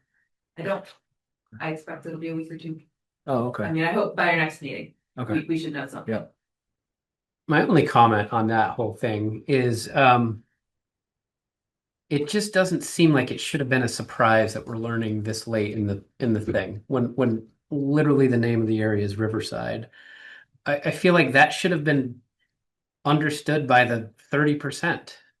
Or in the PEO. That the river corridor lies here. We'll go back to the minutes, the first meeting here. Somebody, was it you? Yeah, someone was like, you've got a river corridor Only there. because I was dealing with it I've dealt with it before, and and I don't do big projects, but anytime you're in a town with what do they call it, FHRC rules, flood hazard and river corridor rules, you adopt those. Huntington did, is no development in it. Most towns don't have it. Jericho doesn't Yeah, have there are it. only 2 towns in Chittenden County that do. Right, but Act 250 is automatic. Yeah. Yeah, so. But So- why did we waste so much time with designs that included in the river corridor? Like that's just seems like a lot of The time and engineers don't engineering give up- money. The engineers don't give up easily, right? Yeah, And they're- Kate had a point about that, and I appreciate, like, I get But you're that, paying, you're right? paying them. Right, like, Yeah. To solve the Well, problem. And it's literally- and- eliminating assumptions as quickly as you can, it Yeah. does seem like. and it's probably, other than does it smell, it's the most asked question by anyone who hears about the project. So you're gonna do it where? Right next to the what? River? Yeah. The school on the river. Okay. Yeah. You know, So like, it just seems Right. like maybe you should have started here and then like, hey, maybe there's a chance we could encroach, but it's, That's where I get it. Hindsight's 2020, but it Right, just that's- feels like, We're seeking the path of least resistance going forward, I think. So I think we're doing all right now. yeah. I think that's good feedback, Eric, for working with D&K. I think it's something we can keep in mind in terms of how we ask questions about where we want to get. And the phrase that always comes to mind for me is like, if there's an option to design something or test something or do a little more work on something, I'll say, well, what's that gonna tell us that we don't already know? What's the likelihood that it's gonna change our minds? So we could have asked that, you know. Yeah, I mean, I remember hearing Justin say it. I remember Chris pushing on it hard when he was in Chris Brown. Mhm. And my thought was like, they wouldn't have designed it if it was a problem. That was my thought too. I'm like, these Like- guys, I mean, Justin's job, but like these guys, that's their job. They should know, like, oh, it's not a Like, factor. they must know Right. that it might be okay. Right. It did give us hope. Anyway, So Enough. It wasn't a hard no right from the get-go. It is now. From DEC, you From mean? DC, yeah. Oh, so. I- It's not like a black and white rule, you either can or can't, it's more of a. They discussed opinion that's playing little, rendered. trying out some scenarios where they can make an argument where there's some kind of Oh, development shadowing upstream. but I could completely see that to be like, hey, here's our conservative, right? Here's a Right. conservative Right. design. We're trying to see if we can get into here a little bit because we think it's It okay. would be, and here's if you could expand. Yeah. What like, I would just go in and meet with them an 8.5 by 11 color orthophoto, and in about 20 minutes, just say, what do you think? Because they're the ones calling it. You can go over their head though. I mean, you can appeal what they're saying. Yeah, We're dealing with one easy. person. yeah. I've seen that happen plenty of times. What's the Act 250 requirement for us? You were saying if it's Act 250, like Well, if our Act 50 wastewater. has, all their criteria, and when it comes to the river corridor, it's a hard no. But is this project going to require an Act 250 permit? It's gonna be amendment to the school, more than likely amendment to the school, both permits. I think there's 2 there. Okay, that's big. I just Would you had to guys do a already know? 100-page I didn't know. Act 250 application just to replace a septic system in Richmond because we're within 50 feet of a stream. I wonder, we could turn to our engineer friends from DEC on this question about how village wastewater systems are typically treated in Act Yeah. 250. I mean, certainly they have to get all their river permits, like all the stream permits and all that. Hi, Lynette. Hi, so it depends on the district. It's a. Sorry. Maybe with the LURB, it won't depend on the district. But a number of the villages have asked for jurisdictional opinions after basically finishing the PER stage to know like what they would need to scope for final design.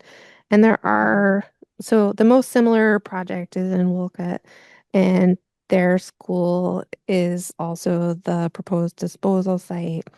And that school has Act 250 on the school parcel.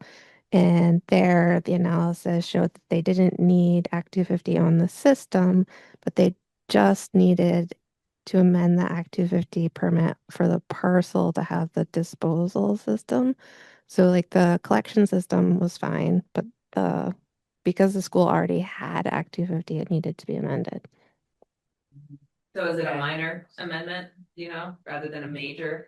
That one is minor, yeah. What does that mean for time? Administrative. Is it for time? Could be administrative amendment. Well, Minors are administrative. unless they're- Administrative's a simple, that's if nobody, there's no concerns If there's whatsoever. no appeal. Yeah. Yeah. Well, not even, but It's not an appeal, no, it's a yeah. request to make it to have a hearing on the minor. And Lynette, does it matter if this is in a village area or a village Yeah. district for the regional land use map where there are Act 250 exemptions? Does that factor in here at all? That is not something I have experience with, so I'm not sure. I can make an educated guess here. The tier 1B exemption from Act 250 is a partial exemption. It's only for housing construction of 50 units or fewer. Tier 1A is full exemption from Act 250, residential and commercial, and presumably this as well. So I think Jericho has tier 1B or is applying for tier 1B status once our regional plan is, but nobody's applied for tier 1A yet. Can you just change our B to an A? No. Want that. And also, sorry. Yes, we do. For this one. Yeah, we do. Yeah, No, but we do. My personal, not very humble. Not a safe person. But S 325 is changing, I think, how that like 250 amendment permitting process is gonna go. And I don't know that they know yet. Is that for 1B2 or just 1A? So S 325 is a bill that's came out of the Senate and was passed out of the House last week or the week before. It's being considered again in the Senate. And the amendment process that's proposed in there is, so right now, when we approve the regional plan under the new land use review board process, it takes 9 months. So the amendment process being proposed is that you can change your tier 1B area, or you can make a minor amendment to your town plan on a faster track. So that's what the amendment process refers to. It doesn't refer to the amendment of Act 250 permits. Yeah, and for more context. Oh, maybe you're asking about something else. Well, the S 325 that's being discussed now is an amendment to the Act 181, which set up the tier system and the land use controls. Yeah. So just putting that out. Thank you. You're good context, man. I appreciate that. Regarding tier 1A, what S 325 proposes is, and I think others here are tracking this too. One of the obstacles that towns were identifying to participating in tier 1A, the full exemption from Act 250, was this provision that said towns have to take on enforcement of all the conditions of any Act 250 permits. And the amendment, and any amendments. And That's any what I'm amendments. thinking. Okay, so that's tier 1A. That's tier 1A, Okay, so- and you're right, S 325 is easing that burden. Yeah, So okay. that it's more. But so it's that tier only 1A is more 1A, so approachable. it doesn't matter for 1B. Correct. Okay, Yeah. thank you. Sorry, it took me a minute to get there. I thought of a different part of Yeah. amendment. than Yeah. that. So that's an interesting thing to think about, a jurisdictional opinion at the conclusion of the PER. And like, what's the right timing? I sort of have a vague recollection that the PER mentions that. Okay.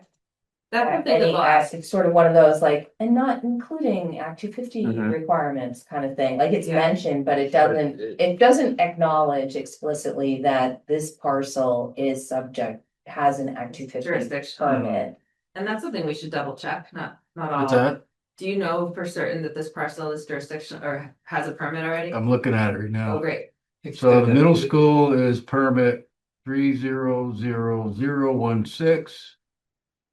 Excuse me, that's the elementary school. The middle school is 300002.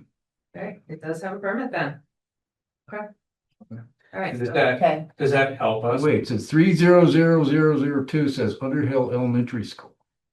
That's the ID school. It's the old ID school. But the symbol's in the wrong spot. Whatever. The other one says construction of middle school 5 to 8 is 300016. Does it help us that they already have an active 50 permits that need to be amended? Does that make? Does it help that what? Does it help us that they have active 50 permits and that if this were to move forward, we're just amending an existing permit? Is that easier? As opposed to applying for a new having to 250. start all over again? I mean, I don't deal a lot with Active 50, but the one I'm working on right now, where they'll tell you, their coordinator will go through the 100 different criteria, or it's 10, but there's some criteria, and they'll pick out the ones that you need to address. And it may just be a handful or a couple. So that would be a minor application, for instance, and could be pretty straightforward. Okay. But we've got the library doing the same thing, maybe at the same time, Right. too. Mhm. And I don't know if they have to get one for their Feels like we should stormwater, be talking to them, but doesn't it? I mean, Yeah. we're doing big things right next to each other on the same piece of land. yes. Well, there's a lot of other reasons we need to be. What'd you say, Kate? I feel like the common denominator is the school district because they own all the land that we're talking about all right. these projects on. So maybe it's time for us to look back with the school district as well. But I feel like the school district is kind of an interim between. I feel like the real conversation is with maybe the three groups, like the library. Like, what are you planning? What are your who are your septic people? What are you doing around? Like, just we're all sort of looking at this limited piece of land and trying to squeeze everything we can out of it. I think they're a long way off though, aren't they? I mean, my wife went to one of those things and they've got really nice conceptual plans, but Yeah. they gotta do bond votes. Yeah, they're still a long way off. Oh, yeah.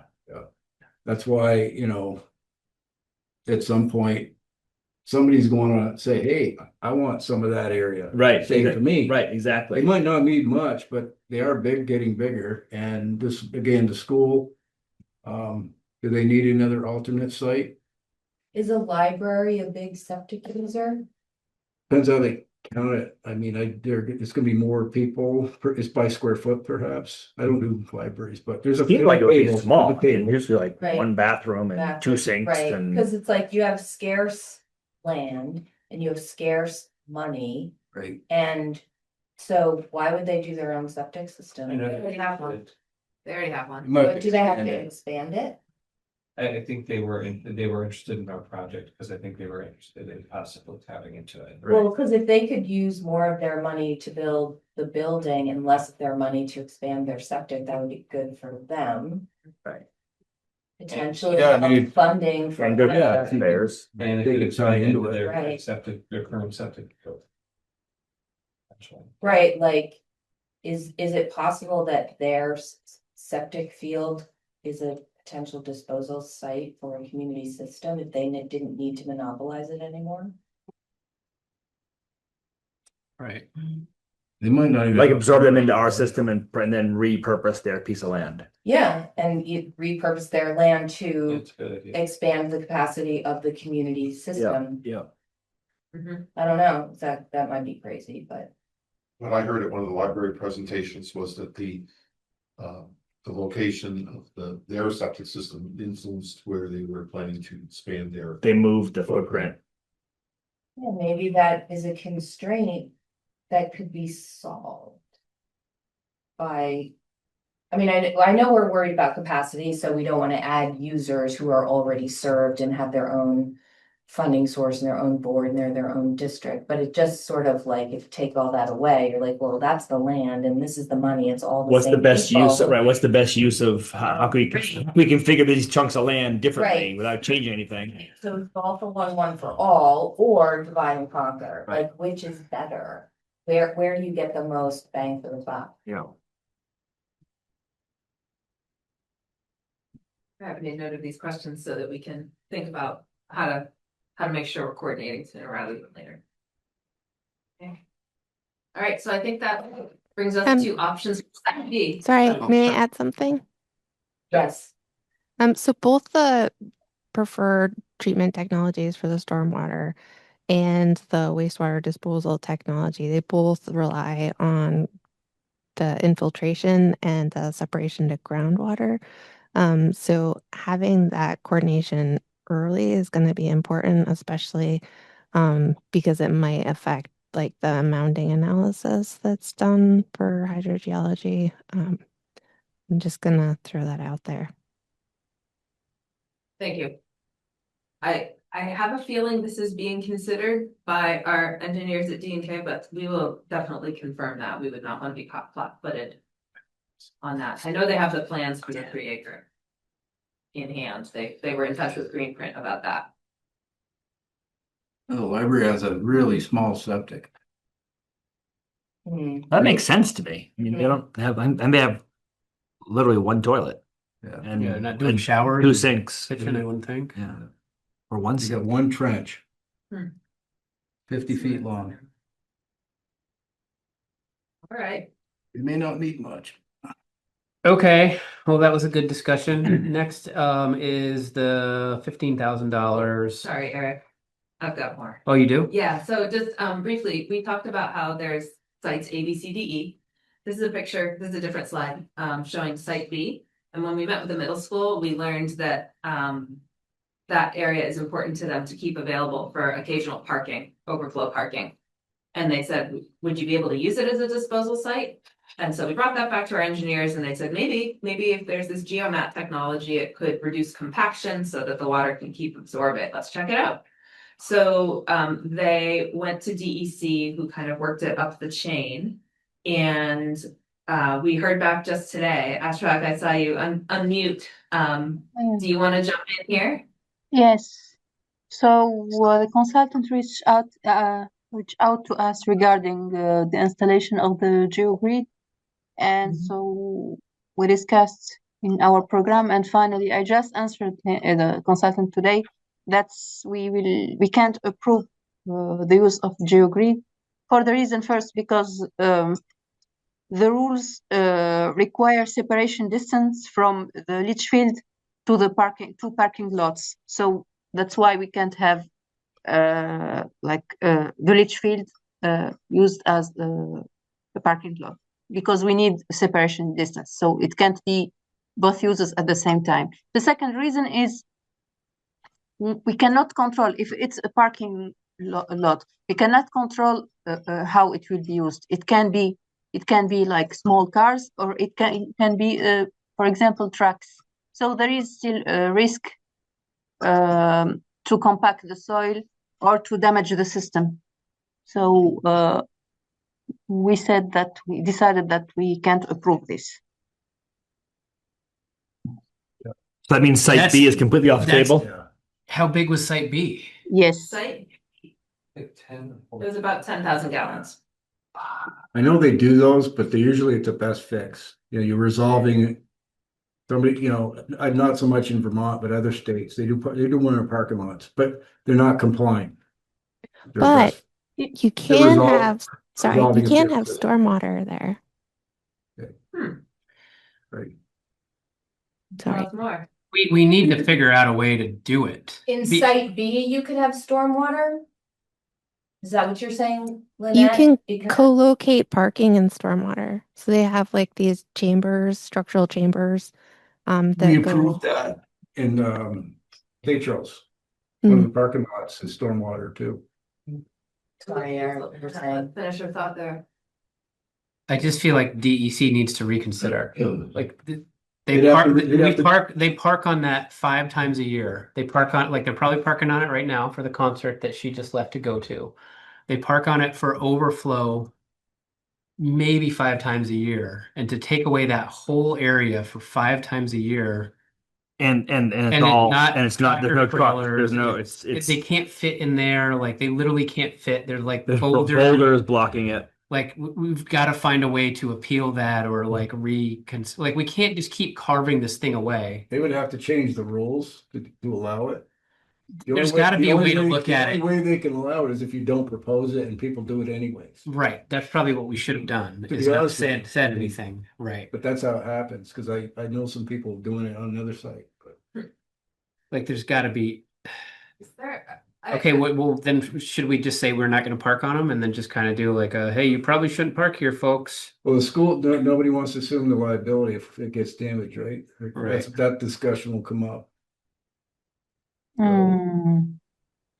So I didn't know that the site was so big. But I mean, yeah, it's important for the project. 10,000 gallons per day is the capacity, right? Yeah. That's Yeah. the estimate. Yeah. And Let me and it's- discuss again because like we didn't think it was like so important in capacity. Maybe if we can have like the site be with fences or something to protect it. I don't know.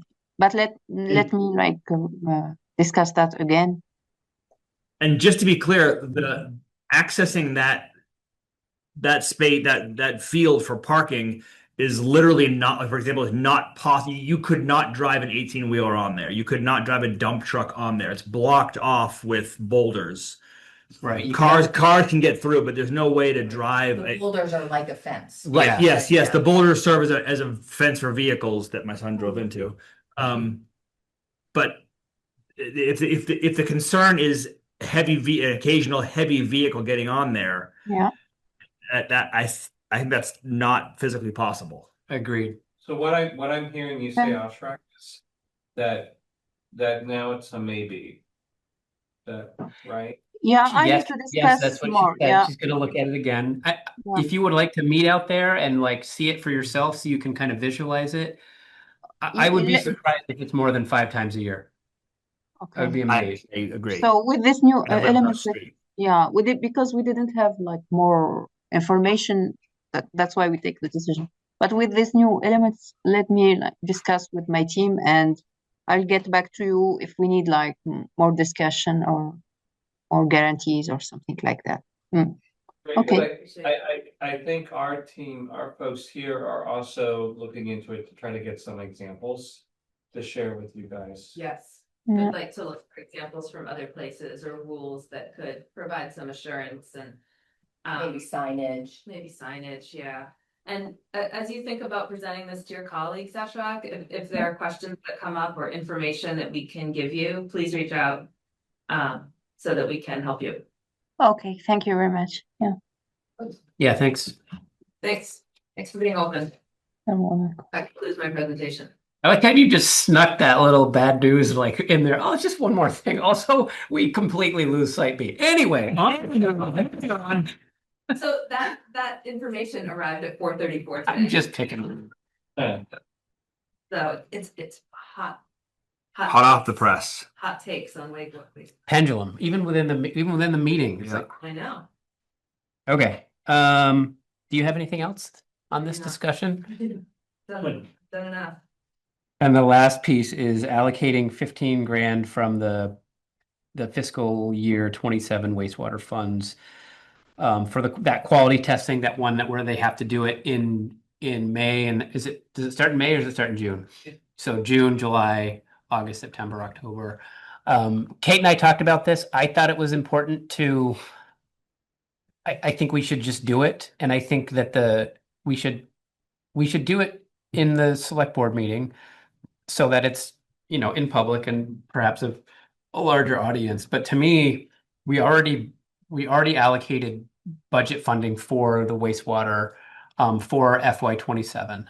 Like in any budget season, you do your best to try to figure out where that budget's going to go, and then life happens, and then so I think that I think we can move things around and not exceed our budget. I think this is super important. So I just proposed to Kate that we kind of green light it, and with the assumption that the select board already passed that budget. We're not asking for 15,000 more dollars. We're just saying figure out within, I forget the actual number we passed, So but you really want to use 15 of funds already allocated. Yep. That's how you want to use it. Yep. Like, hey, we allocated this money. Now we know here's one way we're going to spend it. Yep. That's my proposal. But When you say allocated some money, you mean of the $3 million budget. the entire budget, not the wastewater money. Of the Of the wastewater wastewater money. money. So like the wastewater money, we So this is allocated $15,000 of the wastewater money. Of the waste- Of oh, the 85. the 80, Oh, is the 85 that we did. I couldn't remember. I Yeah. don't think we need to ask the select board for that. That's I, task, I, that's I, the that, task that's force what I said money. to Kate. That's the And, task force and money. she's to- big on the whole like Transparency. transparency thing. And so I'm like, sure, let's do it. But yeah, Sure. we've already allocated that money. Sure, and I think it's fine for the task force to conclude tonight that this is an allowable expense with money already allocated that does not need further vetting. So if that's where you land, that's fine with me. I As absolutely, long as you've talked about it as a group here. I absolutely feel that we don't need to ask the select board, and I'm on a campaign to get piddly stuff off the select board agenda. I think that we've been given this amount of money and told like, here's your checkbook, go make wastewater happen for the next year. Yep. Right. And I still think by our current rules, we probably do have to approve it. Just like Jacob's money. hey, it's 15,000. Yeah. Jacob's money. Just again, for a little more context on the 85,000. So the task force made a recommendation to the select board for 85,000 in the FY27 budget. And it was like, so much would go toward staff support and so much would go toward blah, blah, blah, blah, blah. So what we are asking now is to take 15,000 out of that. And we'll just have to figure out how to Right. make Yep. it work. Yeah. Yeah. So- Yeah. We so- did have it allocated differently. That We were handed a pile of money. We were handed $85,000 pile of money. And we said, and we said, we're going to use it this way, this way, and this way. And now we're saying, oh, select board, we're not going to buy the chicken. We're going to buy some That's what steak we use it instead. that We're going to use some other thing. We're not going to do this. We're going to do this Use instead. it to make a video right now. Right, we're gonna do use it to do water quality. Right. We'll figure out some other way to pay for that video. Yeah. And yeah. So would you be comfortable maybe splitting the difference and doing it as like a select board update? Or you're saying if Wait, it's so what- if it's an expense, Well, it is an expense of 85,000, that's been. I mean, that's the reason to do it would be to just so people could hear it. Wastewater task force up. When the time comes, like when Amy's got to write the check to say to whoever we send it to, whoever gets that money, like there'll be a select board action where you just have to approve it because it's over, I think 5,000. Yeah, anything over 5,000 we have to approve, which we want to revisit because Right. that 5,000 was Ridiculous. way a long time ago in inflation terms. So And I don't know the rules. I don't know the rules about what goes to select board and what's not, but I do know like last year we had 100,000 set aside, and every time, oh, I want to use 20,000 for this, I would need to go to the select Yep. board and have it approved. And this is the same. Yeah. So I think so, and this is now we're getting into like stupid nuance, doesn't matter. But I think we're not asking, can we move this differently? It's just like, hey, we're spending some of our money. Yep. And it's more than $5,000. So can you guys say yes? Right. Good, Okay. good. I think it's likely that this will be an amendment to our contract with D and K, and that contract amendment will come to the select board as Yeah. well, right? So Yep. that bumps feathers. Some of that stuff, Peter, is important to do as a select board, especially like a contract amendment, right? Yeah. Because Yeah, that makes sense. yeah. So, Yeah. I would but I like, agree. Oh, go ahead. yeah, just to say something about this water quality monitoring.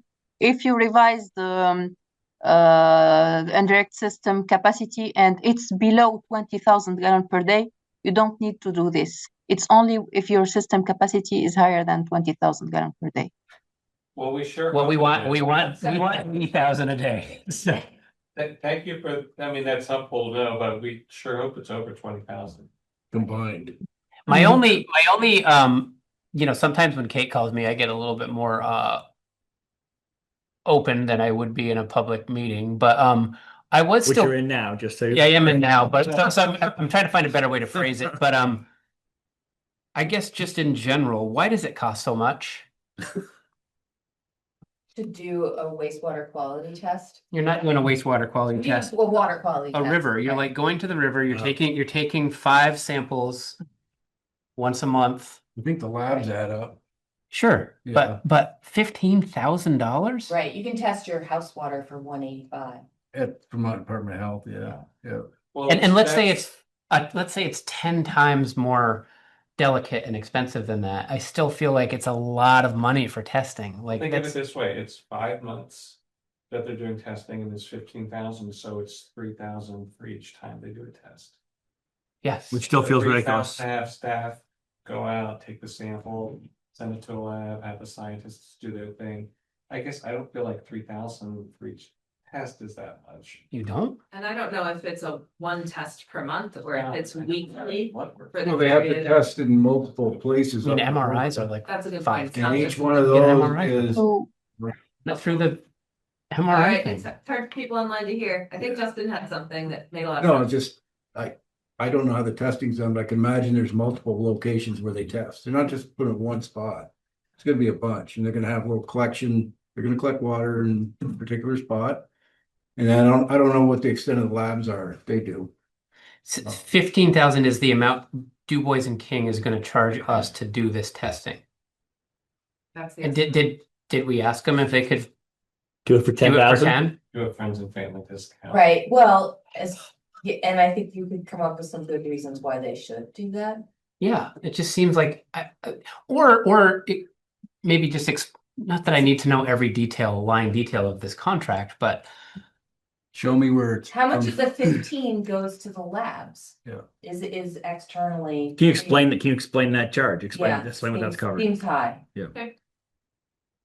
or I immediately transition into water testing after a career. If they have to do 6 tests on the water and each one's $200 a pop, Right. there's $1,200 every time they go, plus driving and Sure. tabulating. Yeah. Right. So $6,000. There's a couple Easy grand covers right it. there. Yeah. I don't know. I can imagine. That's a good question. I'll follow up. Engineering companies have been known to negotiate a little bit. Yeah, and I think that often when you're working in municipal government and working with contractors, that it can often sort of be like your wedding band. Like you can see them downtown on a Thursday night for $200. They get $200 for that gig, and they charge you $2,000 for 3 hours of your wedding because they know it's your wedding, and you're Oh, that kind you're of just wedding you're just band. no, yeah, your music band, yeah, the band that plays at your wedding. They make it killing during wedding season because everyone's just like throwing money left and right, and then on a weekend they're locked into this too. They don't have to bid right. to anybody. Yeah. I'm not unhappy with any engineering work. I know it's very not cheap. complex, but at the same time, we're Trying to run a town. trying to run a town and there's a lot of demands on our Yeah. limited resources. Let's do our due diligence. You're doing your job. All right. So we'll So do we just go do it. And then when we, Keep going to the next slide. Sorry. I think, yeah. Do we want to? Sure, I'll make a motion that the task force recommends to the select board that we use $15,000 of our already allocated budget. And we have want to use this money to conduct water quality testing in the 2026 water quality testing season. Not for a friendly amendment. Yeah, Can you make it up to $15,000? Okay, yeah, up to. Yeah. that's great. And then could you also just amend it to say start the motion with a contract amendment to Contract amendment to Du Bois and King. Susan makes the For the motion Du that- Bois and King to conduct and potentially however outsource they do of this test. Second. all those in favor say aye. Aye. Did you ask them how long the tests are good for? If we skip a year? We do water testing for ADUs and duplexes and stuff. They won't accept the water test over so many. Yeah, because So the idea is that's that we too old, will save doesn't time by doing expire. it now and save Yeah. money. They could say, well, a year and a half has gone by, your thing is taking too long and I mean, they probably know. Oh, I see what you're Yes. saying. That is a Yeah. good question. That's a great When does it question. Yeah. expire? Oh, sorry. It's been 18 months. You got to redo your test. $50,000, Yeah. gotta do it all over again. Yeah. That's a great question. Water quality test results valid for. Ashwa? Yes, I was just thinking. Well, we accepted for like I think 2 years.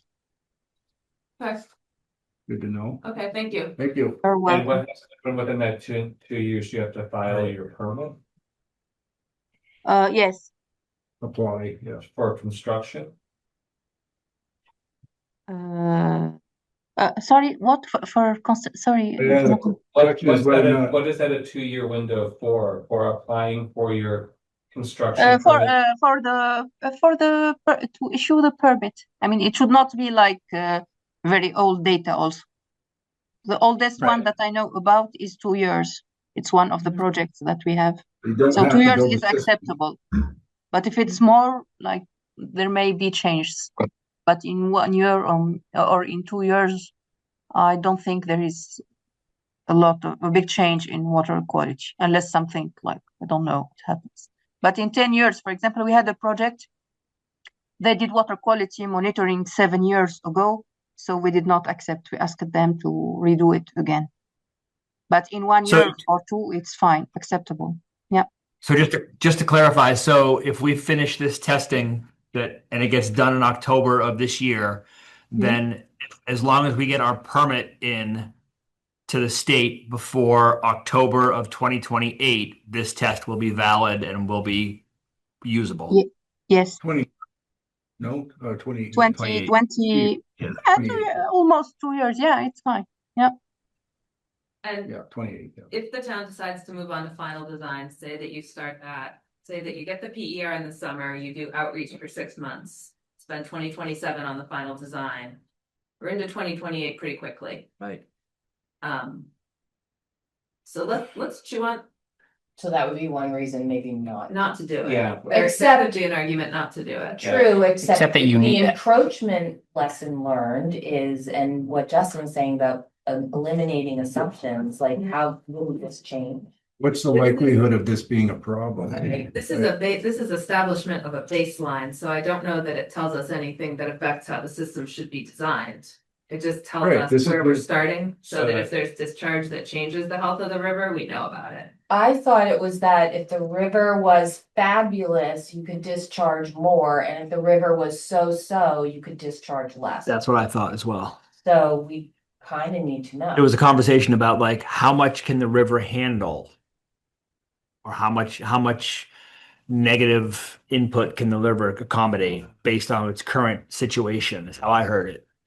Yeah. Ashwak, another way to ask the question, how often do these tests impact the decision to go forward with a design or not? Well, that's needed.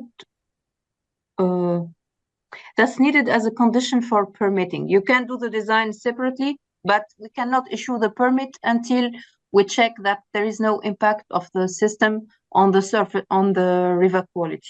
So Right, it's too. but how? Yeah. So my question is, how often does that? Like, how often do you say, "Oh, hey, this test came back poorly, and you can't do it"? Well, if I understand correctly, the baseline water quality monitoring isn't about whether something is good or bad. Oh, it's about test it now and then build it and Yeah. then test it later. Well, I think the question. Well, there's No. more to it to say, which is Oh, that in the final design process, you drill the wells and you test the saturation of the soils, and then you test in the wells and probably in the river to see how actual wastewater is being processed through the ground. Oh, And I suppose at that point in the final design, you're comparing the baseline to the test case, stress test. Yes, it's almost that. So we have this, like the quality of the river, for example, this summer, and that's it's considered like without the indirect discharge system. And then once you have the even before the system is constructed, we have like default concentration of we are interested mainly in nitrates and phosphorus, and we can have some there are some mathematical calculation, not very complicated, and we can calculate the final concentration of nitrates and phosphorus in the river after the system is built, and we have like limit values that should not be exceeded. So this is a demonstration before the system is built. So we don't provide a need baseline for a demonstration before the system is built. we use But it default. doesn't- Yeah, sorry. If it doesn't affect the design, then why are we in a hurry? Right. I thought It There was doesn't a affect the there was a design. reason we wanted to do it now. Sorry, go ahead. Yeah, it doesn't affect the design, but it's a condition, a requirement for the permitting. Yeah, I think the thought was, if we do move forward and we move forward with design and we're ready to submit our permit and this water testing hasn't been done yet, we don't want it to hold us up. Yes, but also you have to check in advance that with the the volume of wastewater that will be discharged to the river, you will not exceed those concentration. So we So do it- need, we do need to know that. We need to know what it's at, if there's nitrate levels Right. are here. And Yeah. they calculate that this loading could raise it to above the limit, then you've got to dial back the load. Got it. So we do need to do, Could impact the DG. we do need to do it. Right, Yeah. so it doesn't impact the design per se, it impacts the volume of what you're designing. That's what, in the end, that's probably what it would Yeah. do. And is what's impacting the volume, the water quality test of the river or the water quality test of the? They're gonna make assumptions, I think, of how much nitrate they're gonna be introducing to the mounted water table, which goes to the Yes. river. Yes, we have default concentration of the effluent of the wastewater based on the level of treatment, and it's like we calculate the dilution in the river, and we see what will the final value will be. And we need, for example, for nitrates, this value should not exceed like 2 milligram per liter after the wastewater is discharged. So Can I ask this a is- clar- yeah, Go ahead. Sorry. Go ahead. yeah, that's it. So just a clarifying question. Yeah. Just so I can get the timeline in my head. So is the order that things happen is we do the testing we're talking about now, which needs to happen in a June, July, August, September, October of some year. And Yeah. then once we have that baseline data, we then introduce a test by drilling holes and dropping waste into the holes and then testing again. And then after that, do we then do our design? No, yeah, it depends. There are two possibilities. If you are more than 30, if you do not exceed 30,000 gallon per days, you can use default concentration. You don't need to apply wastewater and make experimental tests. You can just like make some spreadsheet and we calculate that. That's easy. But if But you we're go, looking, but we're anticipating more than 30. So what's the other option for the more than 30,000? yeah, for the more than 30,000, yeah, it's more complicated and it will be like more expensive.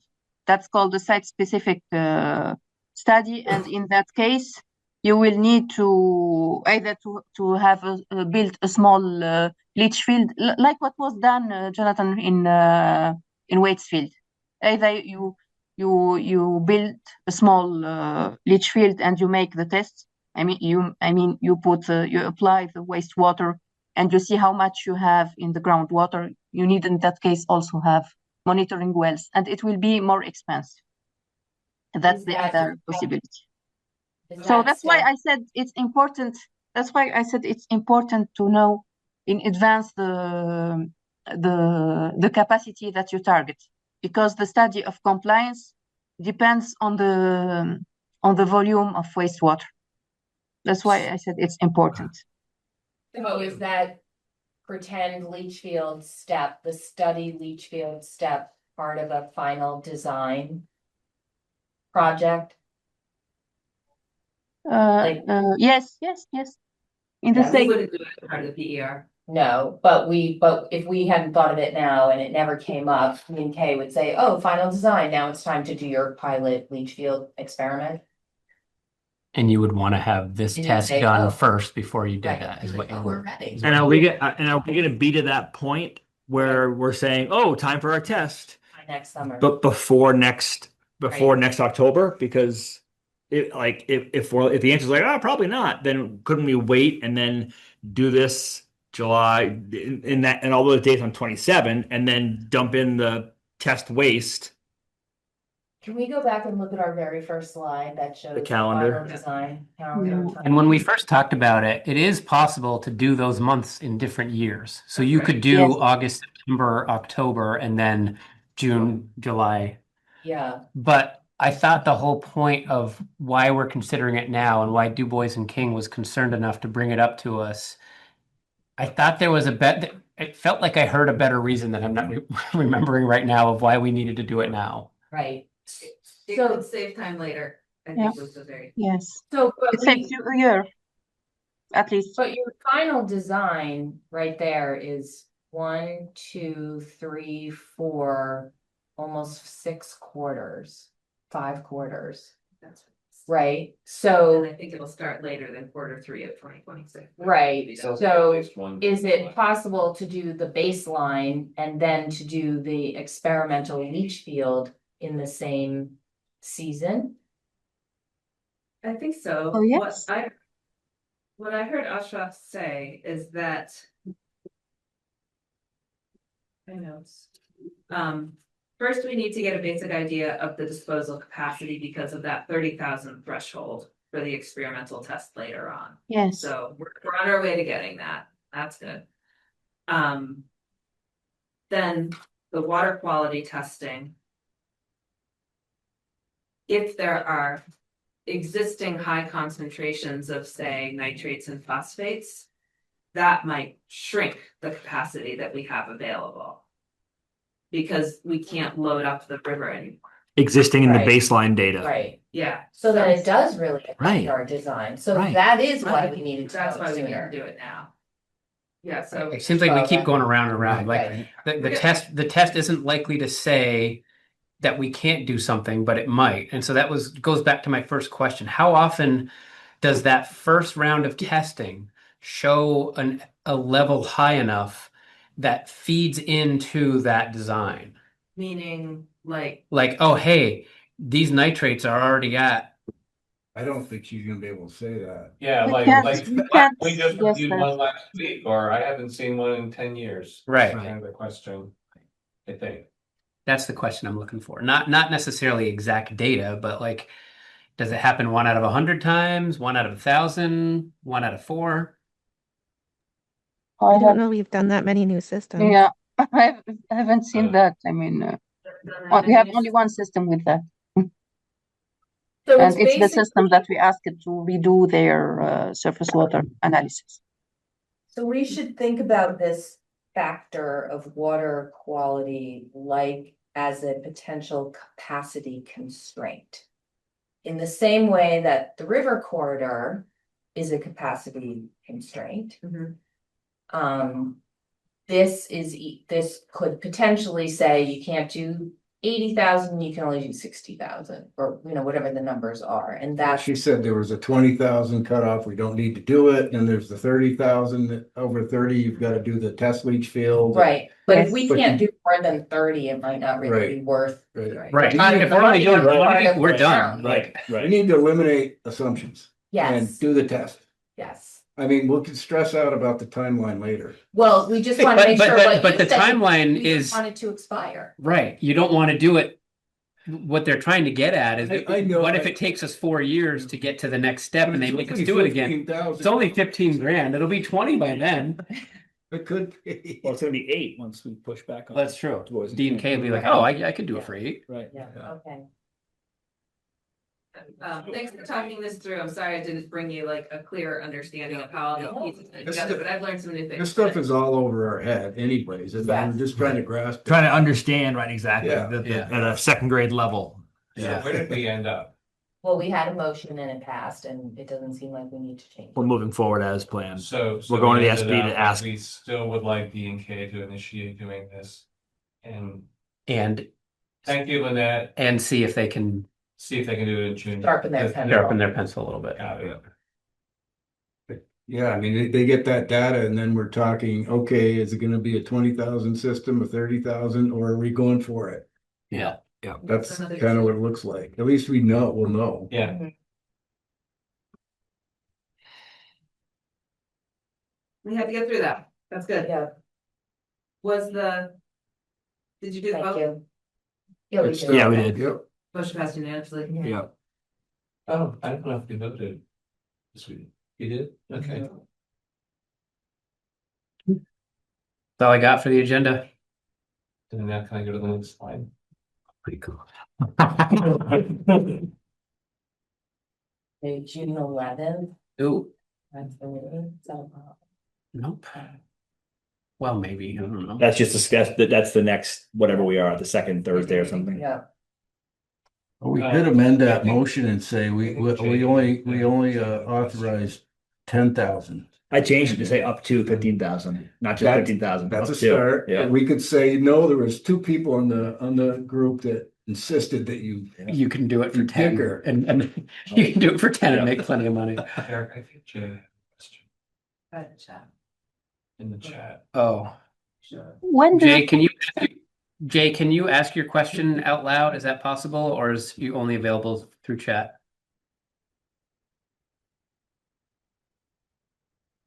Okay, go ahead and click on it. I saw something come up, but I'm not logged in today. Oh, here we go. Any additional measurements for contamination as of the water? It sounds like that's what this whole Yeah, testing that's is what we're about. talking about. Yeah, that's what we're that's what this baseline helps us answer, is what we think. But I think Jay's question was she asked just 2 minutes ago, so they heard the whole. I think the question people mentioned, like you mentioned, oh, nitrogen and sulfate. I'm making those up. You said like but I think that there's other. I think that all the different potential contaminants, that could come from a septic system into a river, I think all of those are evaluated. If that's your question, Jay. for I believe- our sorry. Yeah, go ahead. Yeah, it's on for the indirect discharge permit. We only evaluate nitrates, and phosphorus and pH. pH is easy to measure. There is no problem.